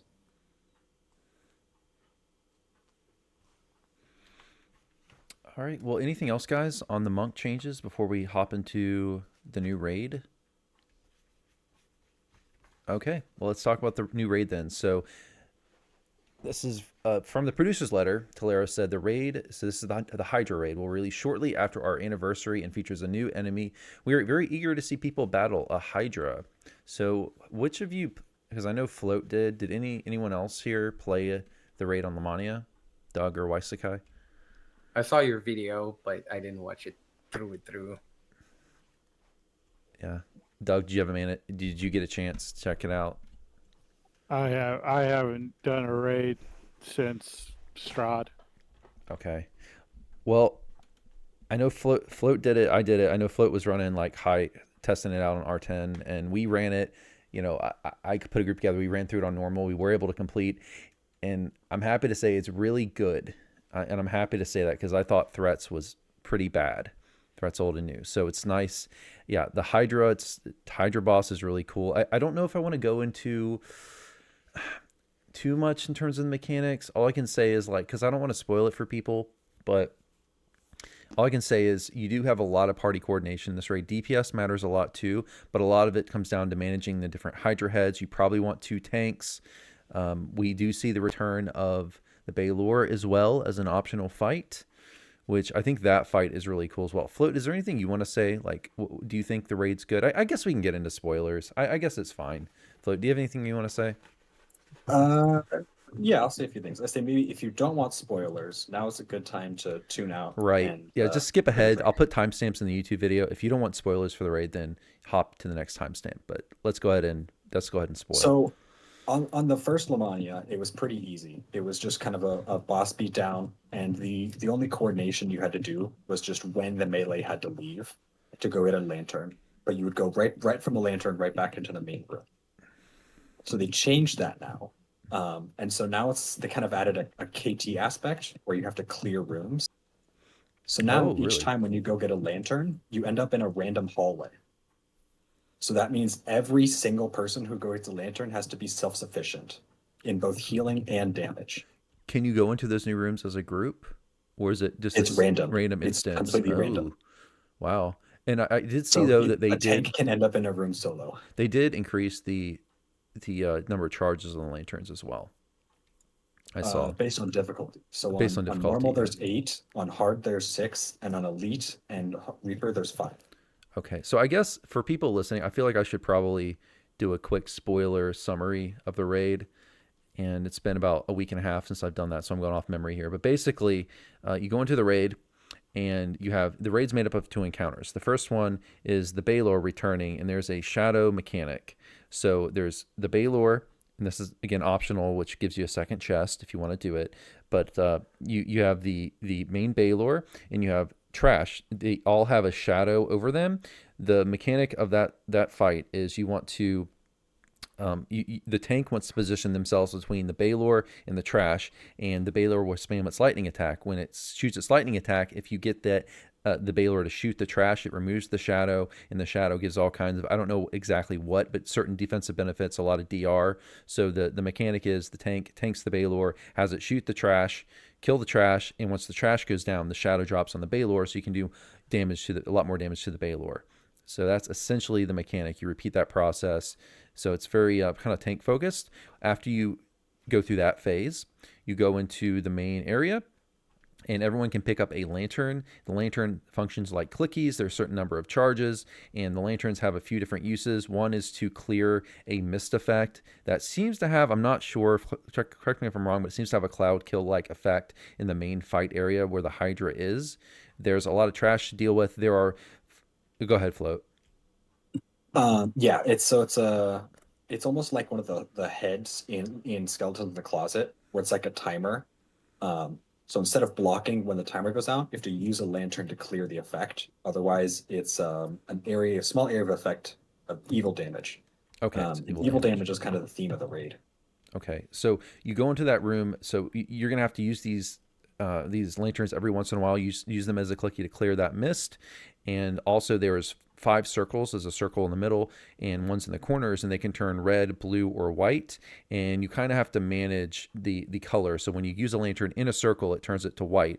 And the main mechanic of the raid is you beat on the Hydra. A Hydra head will detach. You have to have a second person, so you probably want 2 tanks. Or at least a second person who is tanky, because one person will be taking the Hydra, another person will be taking the heads, or at least pulling them to where they need to be. But you want to pull a Hydra into a circle. Once it's in the circle, use a lantern clicky to turn it to white and then bring it down. So if the circle is not white, or if you kill it, I guess if you drag it in there before turning it white, actually it might not work that way, but basically you have to kill the Hydra head inside the circle once it's white, but you have to bring it in there when it's blue, then turn it to white, and then kill the Hydra head to kind of confirm the kill. Kind of like the laser in PN or something. It doesn't work like the laser, but it's the same concept where you have to confirm the kill. If you don't kill them when the circle is white, then they reattach to the Hydra. So that's a very simple summary of the raid. So you repeat that for each head, for 4 heads, and then you beat on the Hydra in the middle, drag it into the circle, do the same thing, kill the Hydra, raid's over. That's just a basic summary. Is there anything you want to add, Float, to that? I just felt like I needed to explain it so people listening understand what we're talking about. That's the general aspect. There's lots of fail mechanics in this raid. So if the circles go red, like we're talking about the different colors, you want them to be white. If they go red, the entire raid, no matter where you are, gets evil damage every 5 seconds, or 5 or 6 seconds. So Okay. if any of those if any of those circles go red on R10, basically the entire raid wipes. Okay, gotcha. There's also evil damage from some of the trash. So there's those miststalkers, and each of those miststalkers does a specific kind of damage, and there's 2 of them that do like a party-wide evil dot. Okay. So the miststalkers are pretty dangerous too. Yeah, so the Miststalkers, like in the same ones that are in the Lantern event, or at least the same in terms of appearance. They probably behave differently, I would imagine. Yeah, I think they put specific ones in there. I didn't do the Lantern event, so I don't know all the specific bosses, but there are some pretty dangerous ones too. Yeah, I think the main aspect of that's going to be hard for this raid is when people have to go back and get lanterns. It's going to be hard for people who are not self-sufficient, because you get put in a random room that may have no one else in it. Yeah.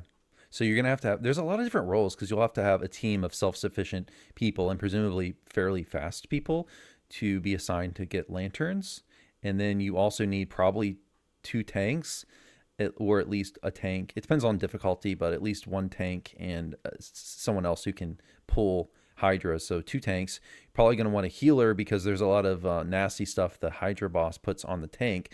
A lot of penalties to healing amp, and I think PRR it is. I'm not sure if MRR is affected, but it makes it difficult to self-heal as the tank. So you're going to need someone healing you. And as far as I can tell, Float, correct me if I'm wrong, but that massive debuff to self-healing seems to only go away if you swaps the Hydra off of the tank. So you might need to have two tanks alternating roles, kind of like how in like art with Doom Reapers, you need to swap. You can't have one person with the aggro too long, or it'll eventually just kill them. But it's a similar kind of thing where the only way to get rid of it is to swap. Yeah, essentially either swap or have dodge. Like dodge tanks are going to do really good in there. Okay. Yeah, so you've got tank rolls, two tanks, healer roll, runners for the lanterns, DPS obviously, and the debuffs that the boss gives, interesting enough, are based on the number of heads it has. So when you step into the raid, it's the hardest to tank, and as you take down heads, it becomes easier to tank. yeah, that it's kind of counterintuitive to how raids normally function, but it makes sense. I mean, as you cut heads off, it should get weaker. Well, anything else anyone wants to add? Waisakai, Glenn, or Nomad on the raid?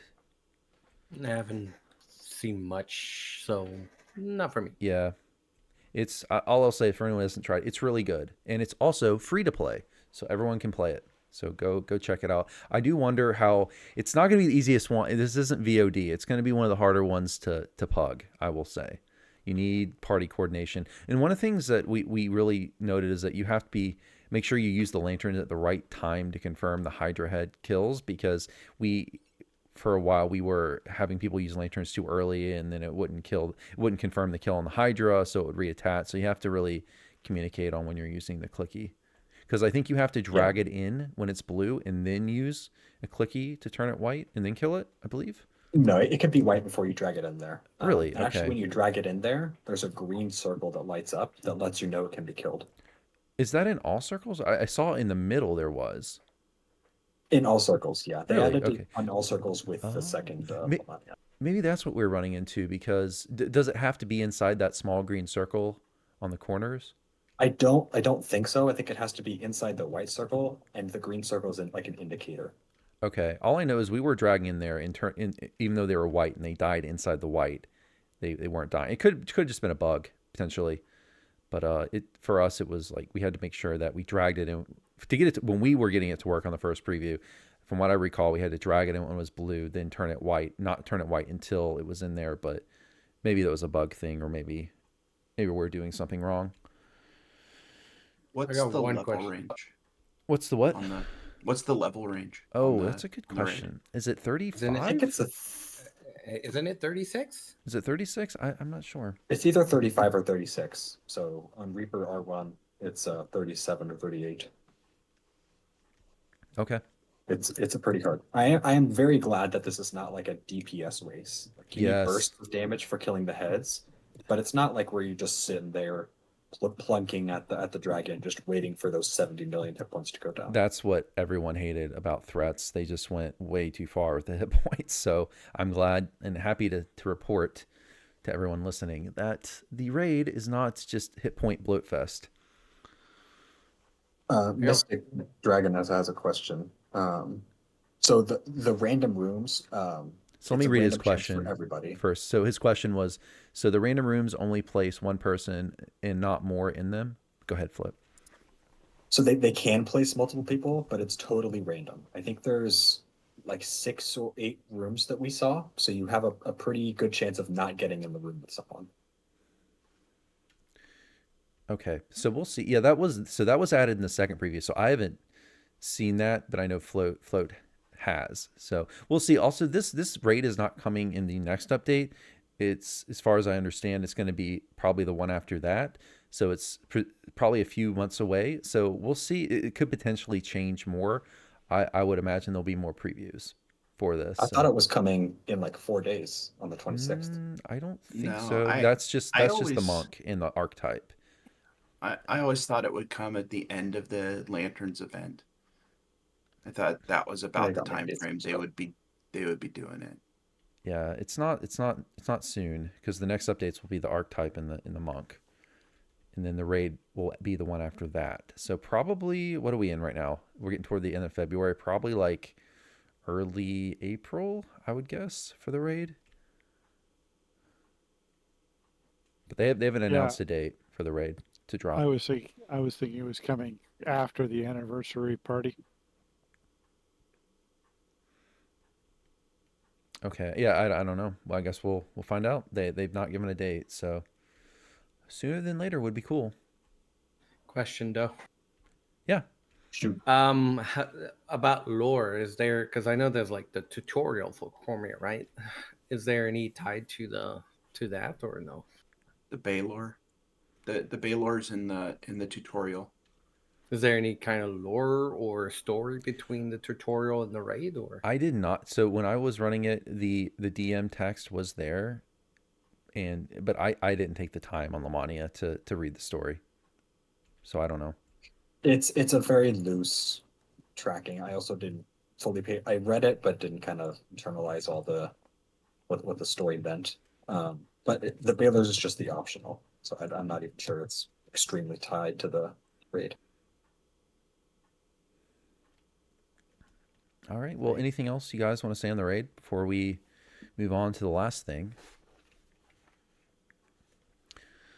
All right. So the last thing that they added, and this was in the most recent Lamordia preview, but I wanted to go over it because it is a big deal. So they updated TR XP requirements. So here's what they had to say.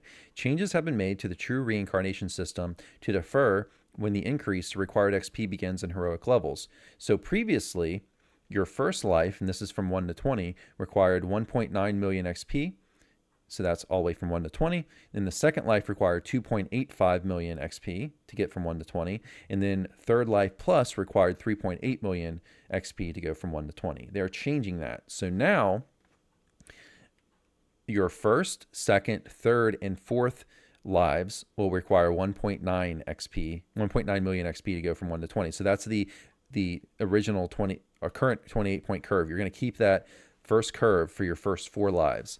Lives 5, 6, and 7 are now going to require 2.85 million XP. So the 34 point build XP requirements are going to persist for your 5th, 6th, and 7th lives, and then 8th lives and over are going to require the 3.8. So basically what that means is my presumption is you're still going to be 28 point first life, 34 second life, and 36 on third life plus, but the required XP has gone down for the earlier lives. That's going to make it a lot easier for new players or players with a small number of past lives to catch up a little bit. So yeah, so if you are 8th life plus, and this is going to be heroic, so 1 to 20, you're going to have the same XP curve, but if your character is less than 8 past lives, you're going to have less XP. Or less than 7 past lives, right? Because your 8th life would be on the new curve, so that would be with 7. So yeah, It's a very good change. Very good change. One thing to make sure that they don't forget is that they have to make sure that to open the elite, make sure you can do it on third life even if you're not on that 3.8 million XP. Right. They didn't mention any changes to that. So my assumption, and I'm sure that they're not going to change, like you're still going to be open hard on second life and open elite plus on third life plus. I would assume you're still going to get 28 point first life, 34 second life, 36 on third life plus. I mean, I can't imagine they would ever change that.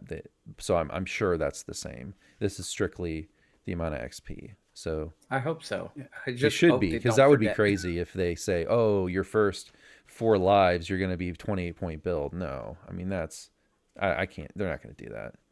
Yeah. So Unless there's a bug on release and it's doing that. That would suck, but I wouldn't be surprised to see that, because it's always, because they're breaking from that. It's always been tied, the amount of XP you need has been tied to how many stat points you have to start. So that's not going to be the way it is anymore.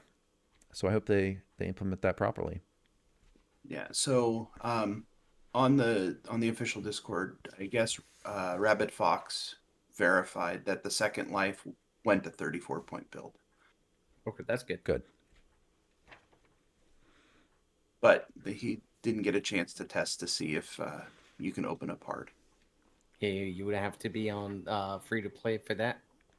Yeah. I don't think you can go to Lamb on free to play though. Yeah, Can you? Imagine how much faster you're going to be, especially say like third life, because you can open elite as a new player and you only need 1.9 million. That's it's huge and also kind of counterintuitive because you're going to be it's going to be a lot grindier first life than second life or third life because as I'm playing right now, I decided to roll up a free to play account and I'm playing 28 point build with dealing with the normal only lockout and man, it's a lot of extra XP when you can start getting your delving bonus. So to stay at 1.9 is you're gonna level so fast, assuming you're strong enough to run elite or R1. One thing I might see might be a slight issue is if you're playing with somebody that just started and you're already on your 3.8 million, it's gonna take a few life to be able to be synchronized with the XP. Right, Because they're because just gonna over level you constantly. right, it's literally half the amount of XP now from first through fourth life than eighth life plus. And it's always been that way, but it's only been on the first life. So it's gonna be a lot more disparity. I mean, people, if you have a friend, yeah, you're gonna be he's gonna be leveling a lot faster than you. Another thing you can do right now, if you have like a first or second life, before the change come through, make it iconic if your character is like on your third life.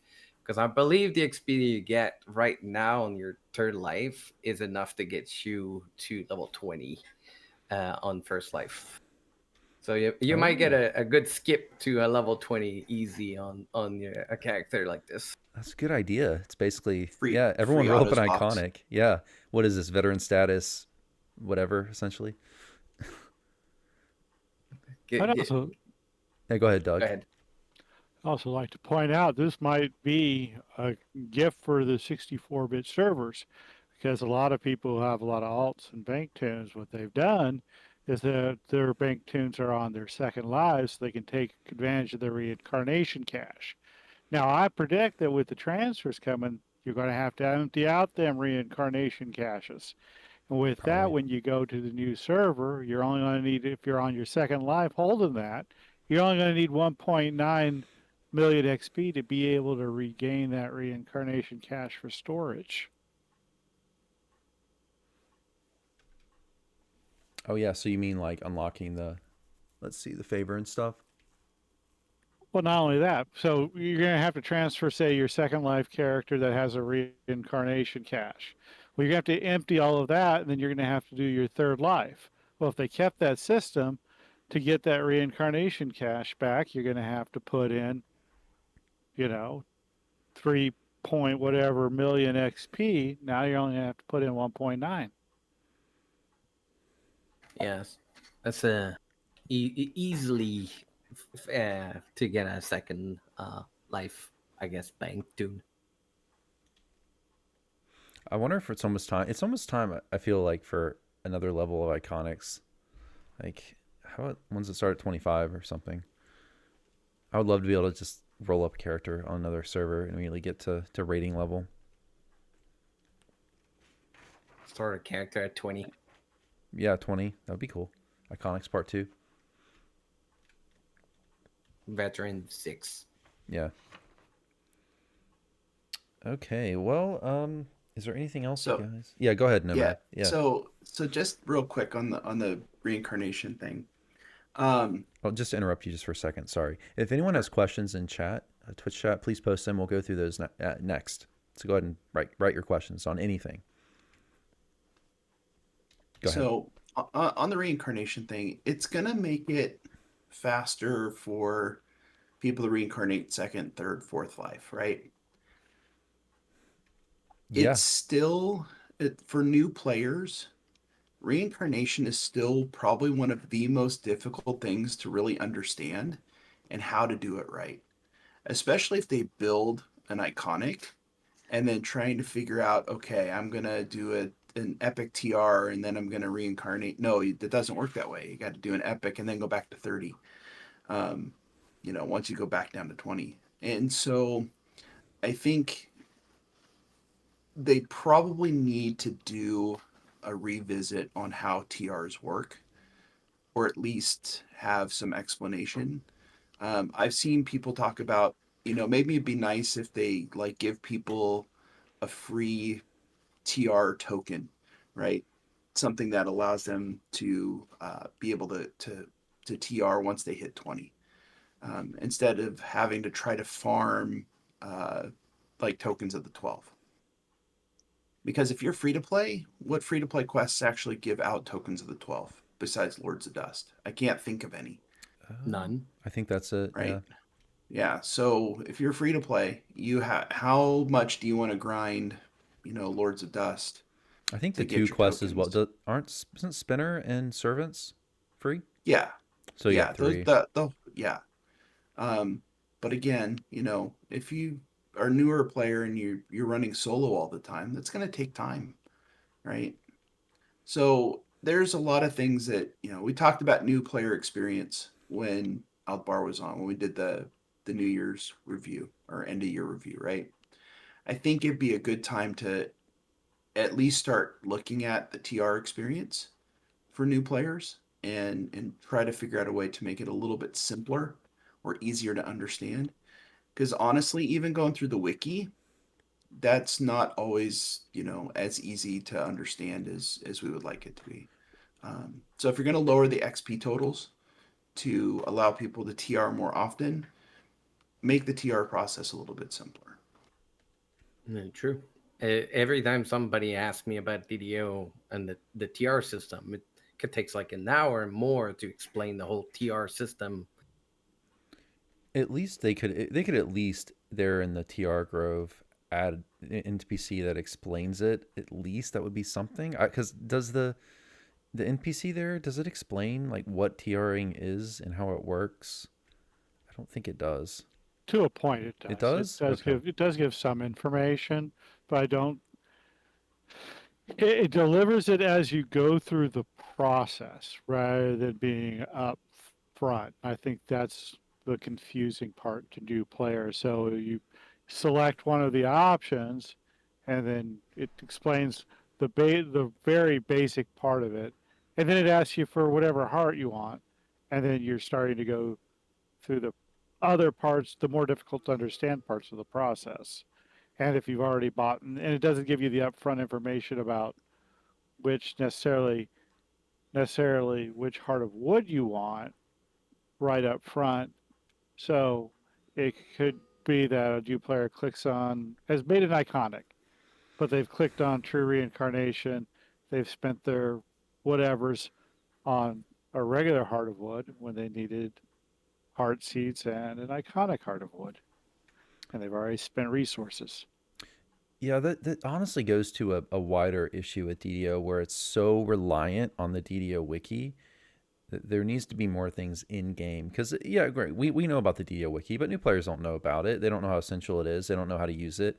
So they really need to add more things in game, or at least yeah, Troggy's mentioning in chat like I wonder if they can even implement the DDO wiki into the game or have some kind of some articles or links to maybe SSG make some videos explaining some just basic things like this is what TRing is.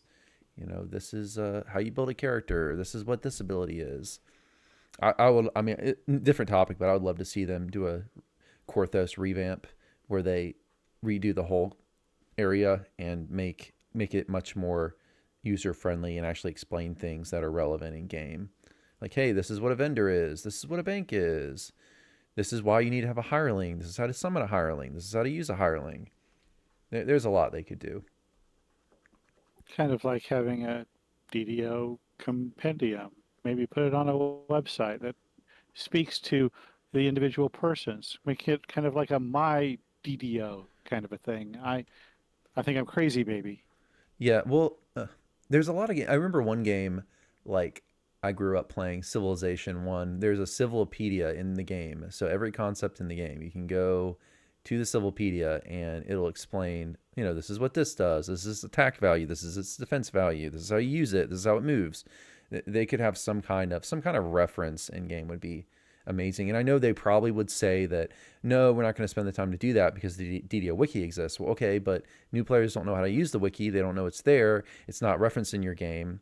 So at least at the minimum, have links to the wiki or just imports parts of the wiki into the game. I mean, that would take time, but I think it would be worth it. And I'm not saying do that for everything, but at least for really important concepts like this is what reincarnation is and how it works. This is what a bank is. This is what hirelings are. It would be worth it, at least for, a handful of concepts in game. If they're not going to put that information into just NPC dialogue. Yeah, they need to streamline the reincarnation process to be something more trivial to do instead of like having to make like crazy important decision. Because one bad decision, and like you can really mess something up.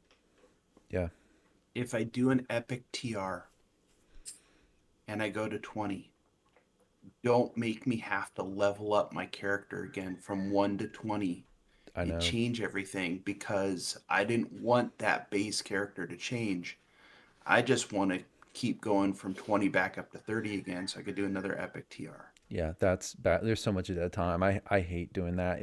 It's a solid hour of your time. That's just work, Oh, just to get your character it's a lot. back to It's 20. a lot. You thinking about it? I like a full Uber completionist. That's 198 past life right now. We're gonna get 201 with the Dark Dragon Disciple. That's maybe an hour and a half, 2 hours to TR every time. That's like weeks of just TRing in time.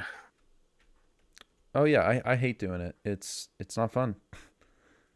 I mean, when you get into the point where you have a bunch of Reaper points and you have redo all your epic destinies, all your enhancements, all your hotbars, you can load the hotbar UI, but you can't. You still have to import all the icons onto your hotbar. It's rough.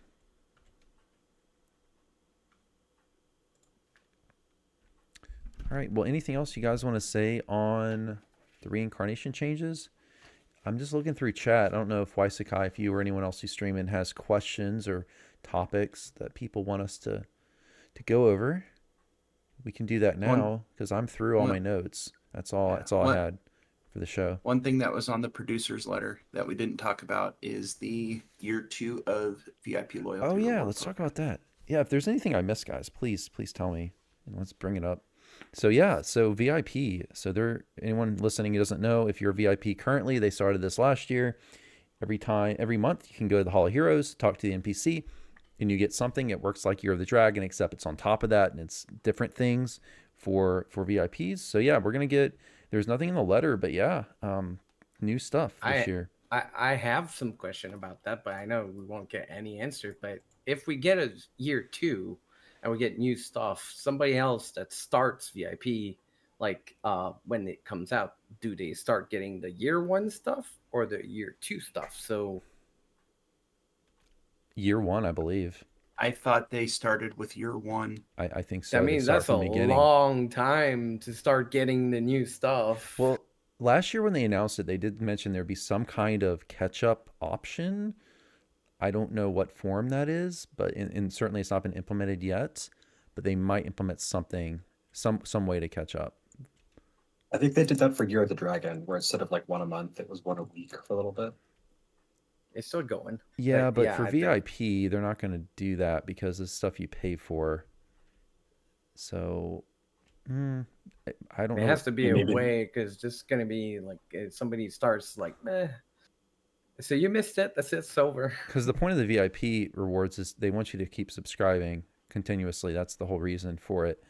And VIPs aren't going to be very happy if someone who subs for the first time, who only subs for 1 month, can get everything from last year.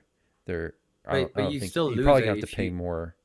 No, you lose it if you off the VIP. I don't think so. Most yeah, things, you do. You do. Yeah. Okay, like the +1 drop chance and all that. You lose that because some stuff I know you don't lose.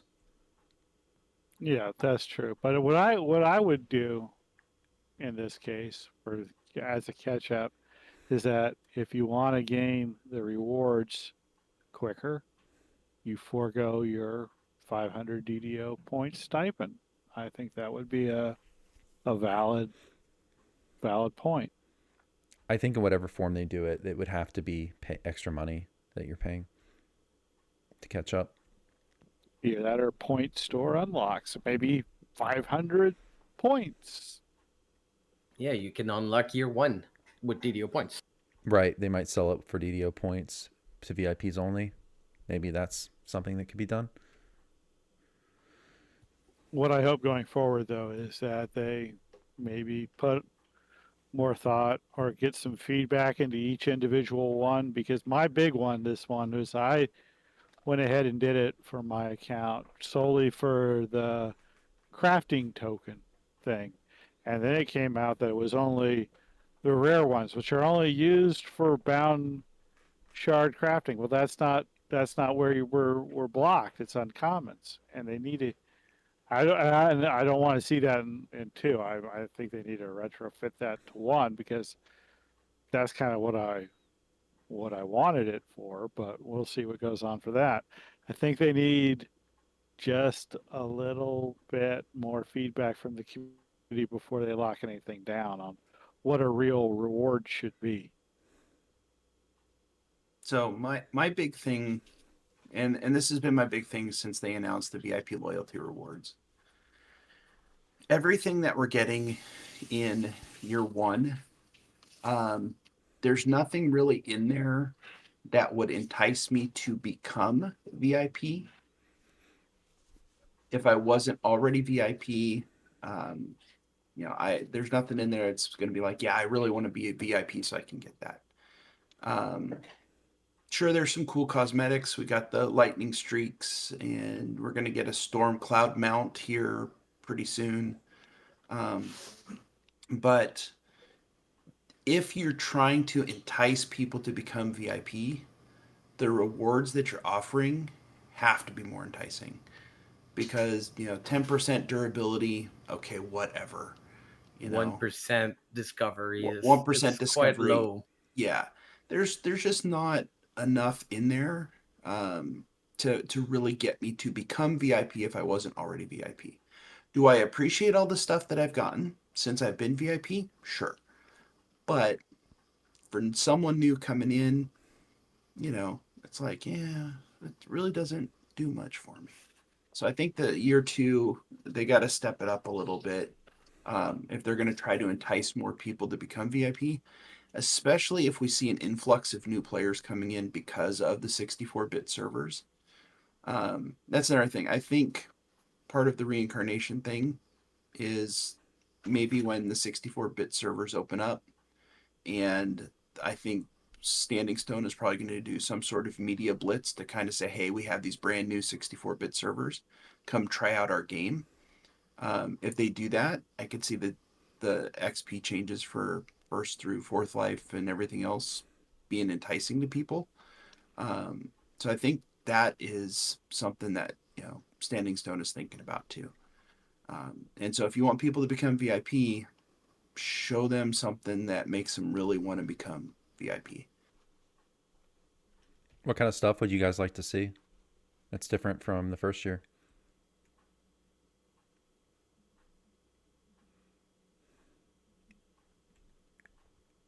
I don't know. I don't know what would make me want to become VIP.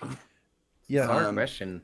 because for me, I don't really, I don't know. I just view it as gravy. I sub to VIP currently, and I just do it mainly for the XP and the free saga skip, basically, and in the DDO points. That's really all I care about personally. So I don't really have a strong opinion on this, because to me, I just view it as gravy. I don't really care. I mean, some of it's really bad, like durability damage. I think it was one of the months. I mean, the +1 loot is nice. I hope it's working. It's kind of impossible to test to see if it's working, the +1%. But I don't know. I'm kind of apathetic on this whole thing. Yeah, I'm just thinking, if you really want people to become VIP, you know, how about this? You're VIP, you get the ability to, when you do a TR, start at level 4. That's been kicked around before. I like that idea of you See, get veteran stats. I've heard that thrown around. I actually don't like that idea, because the reason being is I don't want new players to start the game and Korthos be dead.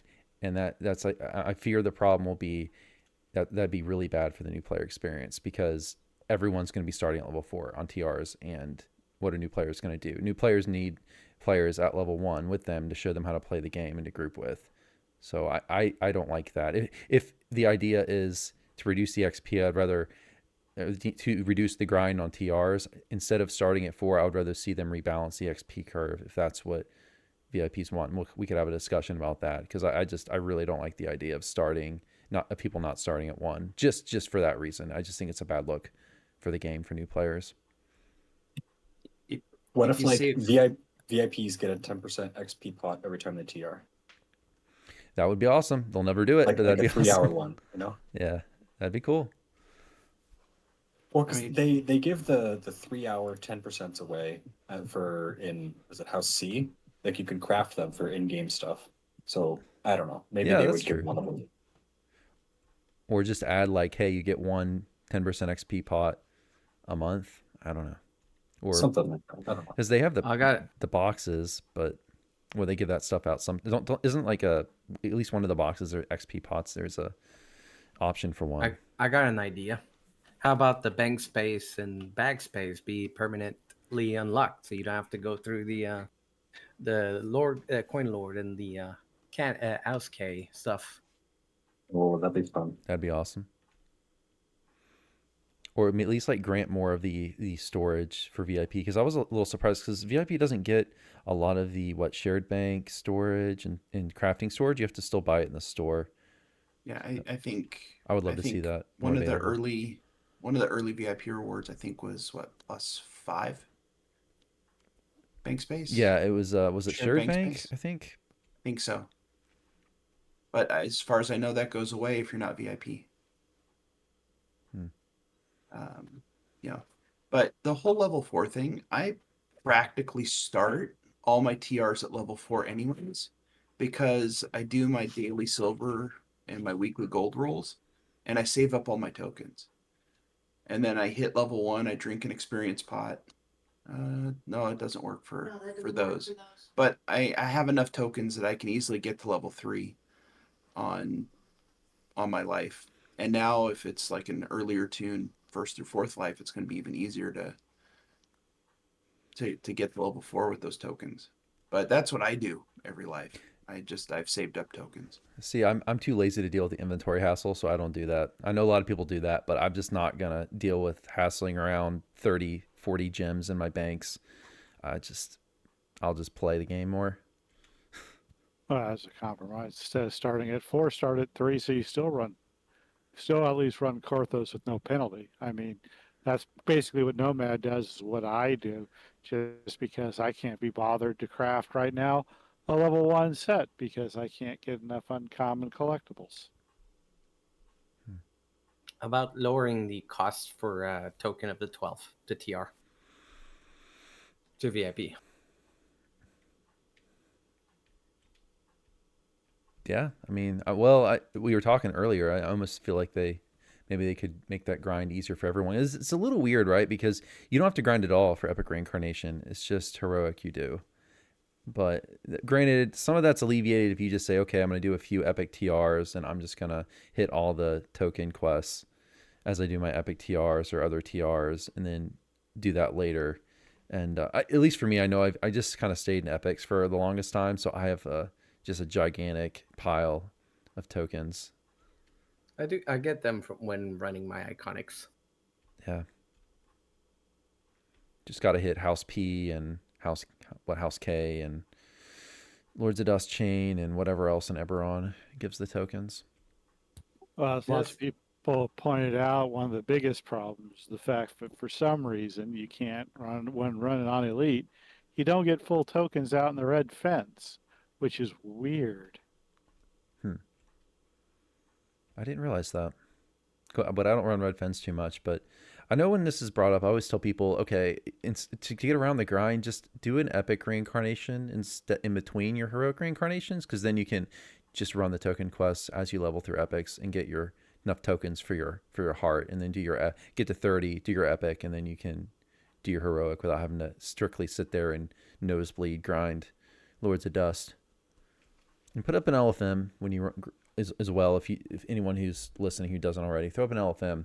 Sometimes you'll have people jump in who will be happy to pass you tokens because they can all be passed in the chest. They aren't like threads or something where it's just you. Or they could also add token to more quests, not just the same exact quest all the time. Could have them for giant hold, epic giant hold, or stuff like that. Yeah. It's an Eberron. It That'd be should cool. have. Well, to extend that, I always thought that right now, even with for a lot of people got joined in with a free coupon for all the quests and everything, and you have access to some really good gear out in Red Fens and Minik Terran. And to epic it's pretty easy. You just run them on epics and collect the little desert sand crystals or whatnot. But if you want to make them legendary, you got to buy Salt Marsh. And I really thought they needed to add one points pack, one little thing like the new rat thing where you just buy it with points and then add the star fragments into that too. I think you can buy a star frag for 100 pack ingredients now. You Right? can, yeah. Yep. Oh, you can. They wow. changed Yeah. it. Yeah, it's not exclusive It changes anymore. everything. Well, now, hey, well, that's what I get for missing release notes. Yeah. Well, But yeah, there are some pack ingredients that are pretty useless. Like I don't think I've ever used the shards of slivers of time. Like maybe to upgrade Sword of Shadows, and that's about it. Yeah, I would never use the Kandaric ones. Right. So I run House K all the time though, because I do get those tokens in epics. So I have tons of those and very easy to get 500 of those. well, anything else you guys want to say on the VIP program? Is there anything else? Oh, go ahead. Sitting here trying to think about something that would be good for new VIP and everything, but it just seems like all the stuff either tends to be a little bit OP or a little bit useless. And I wish I had something. Yeah, it's a tough balance because they can't make them. They want to make them good enough to be appealing to get more VIPs, but they can't make them completely pay to win, to where it's because that just isn't good for the game. Free access to hairstyle. You can change it whenever. Airship? You said airship style? Hairstyle. Oh, hairstyle. Yeah, there we go. That would be cool. More cosmetics. Maybe make all the old cosmetics in the store free for VIPs. Can't imagine they're making much money off that anymore. All right. Well, is there anything else that I missed in the producer's letter that you guys want to bring up? I'm going through Twitch chat. I don't see really any questions. Yeah, Utgard mentioned cosmetic banking. Yeah, they really need to do something for that. They've helped somewhat with say like the new collector. What do they call them? The collectors. What do they call those? With like there's the patrons coffers. Yeah, like you can get your stuff from the NPC and expansion goodies you can get from NPC. But yeah, a lot of them, particularly the mirror glamoring and the things that can't be like the store cosmetics and the mirror glamoring cosmetics, the stuff that can't be stored in NPC. I would love to have some kind of like. I wonder if there's a way they could recognize what your account owns and then have a way to reclaim. Just some way to reclaim those would be amazing. Yeah, some kind of like cosmetic closet. Something you can access in game, because I know personally I like having 3, 4, 5 different looks and cycling through them, because I'll look at something for a month, get tired of looking at it, and then switch to something else and kind of have my cycle. So that would be wonderful. What's the maximum space of the crafting storage? How many levels of it is there? I don't know. It's a lot, Crafting, but cosmetics can't go in there. Well, my crafting is like 2045. Well, you have cosmetics for since there's so much more space in that. If even if they as a temporary measure they coded cosmetic and mirrored outfits could be thrown in the crafting storage instead of shared bank. That would help a lot. Well, My crafting storage is almost full. the problem they have with, particularly with mirrored items, is they've talked about this before. On a coding level, it is tied to the base item that was mirrored. So because of that, it doesn't allow them to put it into a bag, because it will presumably break that reference and break the cosmetic. So there's coding reasons and coding hurdles they have to overcome for storing some of these cosmetics. But I would love to. Yeah, go ahead. They've never fixed docents. You know, loot gen docents still don't mirror right. Really? Okay. I guess now that I think about it, I don't think I've ever. Maybe I've mirrored. No, I've mirrored named docents before, but never loot gen ones.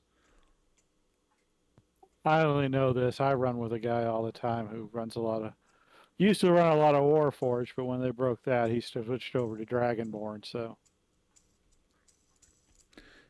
All right, guys. Well, is there anything else? If not, I think we'll go ahead and end the podcast, unless you guys have other topics to bring up. All right. So, guys, if you want to go around and just plug any of your stuff, stream or YouTube videos or guild or whatever you want to plug. Doug, you want to go first? Sure. I'll be on later on today for Bard Life. I stream that every Saturday now from 4 p.m. to 8 or 4 to 7. It's a 4-hour show. Every Saturday. I've been doing for 8 years, and now my main show is on Tuesday through Friday at 10 a.m. to 2 p.m. Pacific. And the only real video on YouTube I think is worth watching from me is I got a guide to the maze and Prey on the Hunter. I think turned out pretty well. What's the name of your YouTube channel? Doug Lindauer. Doug Lindauer. Just no space. Yeah, that's just gotcha. Me. All right, Nomad. Sure. Nomad Dog. So I stream at twitch.tv/nomaddog. Usually Wednesdays, Friday nights, 6:30 p.m. Hawaii time, 8:30 Pacific, 11:30 p.m. Eastern. And then I am on DDO stream on Sundays at 2 p.m. Usually for a couple of hours, looking at updates to the game since it went free to play. Update 50 this week, so Sinister Secrets of Saltmarsh. We'll be going through some of the quests out there. YouTube channel is Nomad Dog Gaming. I'm sure Axel will put links in the show notes. Yeah, I will link everyone's stuff below in the description. Yeah. Other than that, just enjoy once again getting to participate. Appreciate it, Axel. And it's fun having some new faces. Yeah.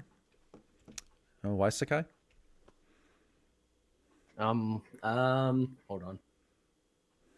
Yeah, I stream mostly during the weekend, sometimes late evening. Well, yeah, late evening in the week, just infrequently. Just TRing my alt to get it Uber. Trying to see. I have something I wanted. I made a bot that plays DDO for me, so something I want to try soon. So. Oh, what? Better run that by SSG first. Well, it uses my keyboard, so technically it's legal. Okay. Float, is there anything you want to plug, man? No, it's okay. I'm afloat on Arcanescent if you ever find me over there. Okay. All I want to say is thank you to my Patreon supporters, Brent Erickson and Brian Rasmussen. Thanks everyone for coming, taking the time. I'll see you all in the next podcast. Take care, guys. Take care.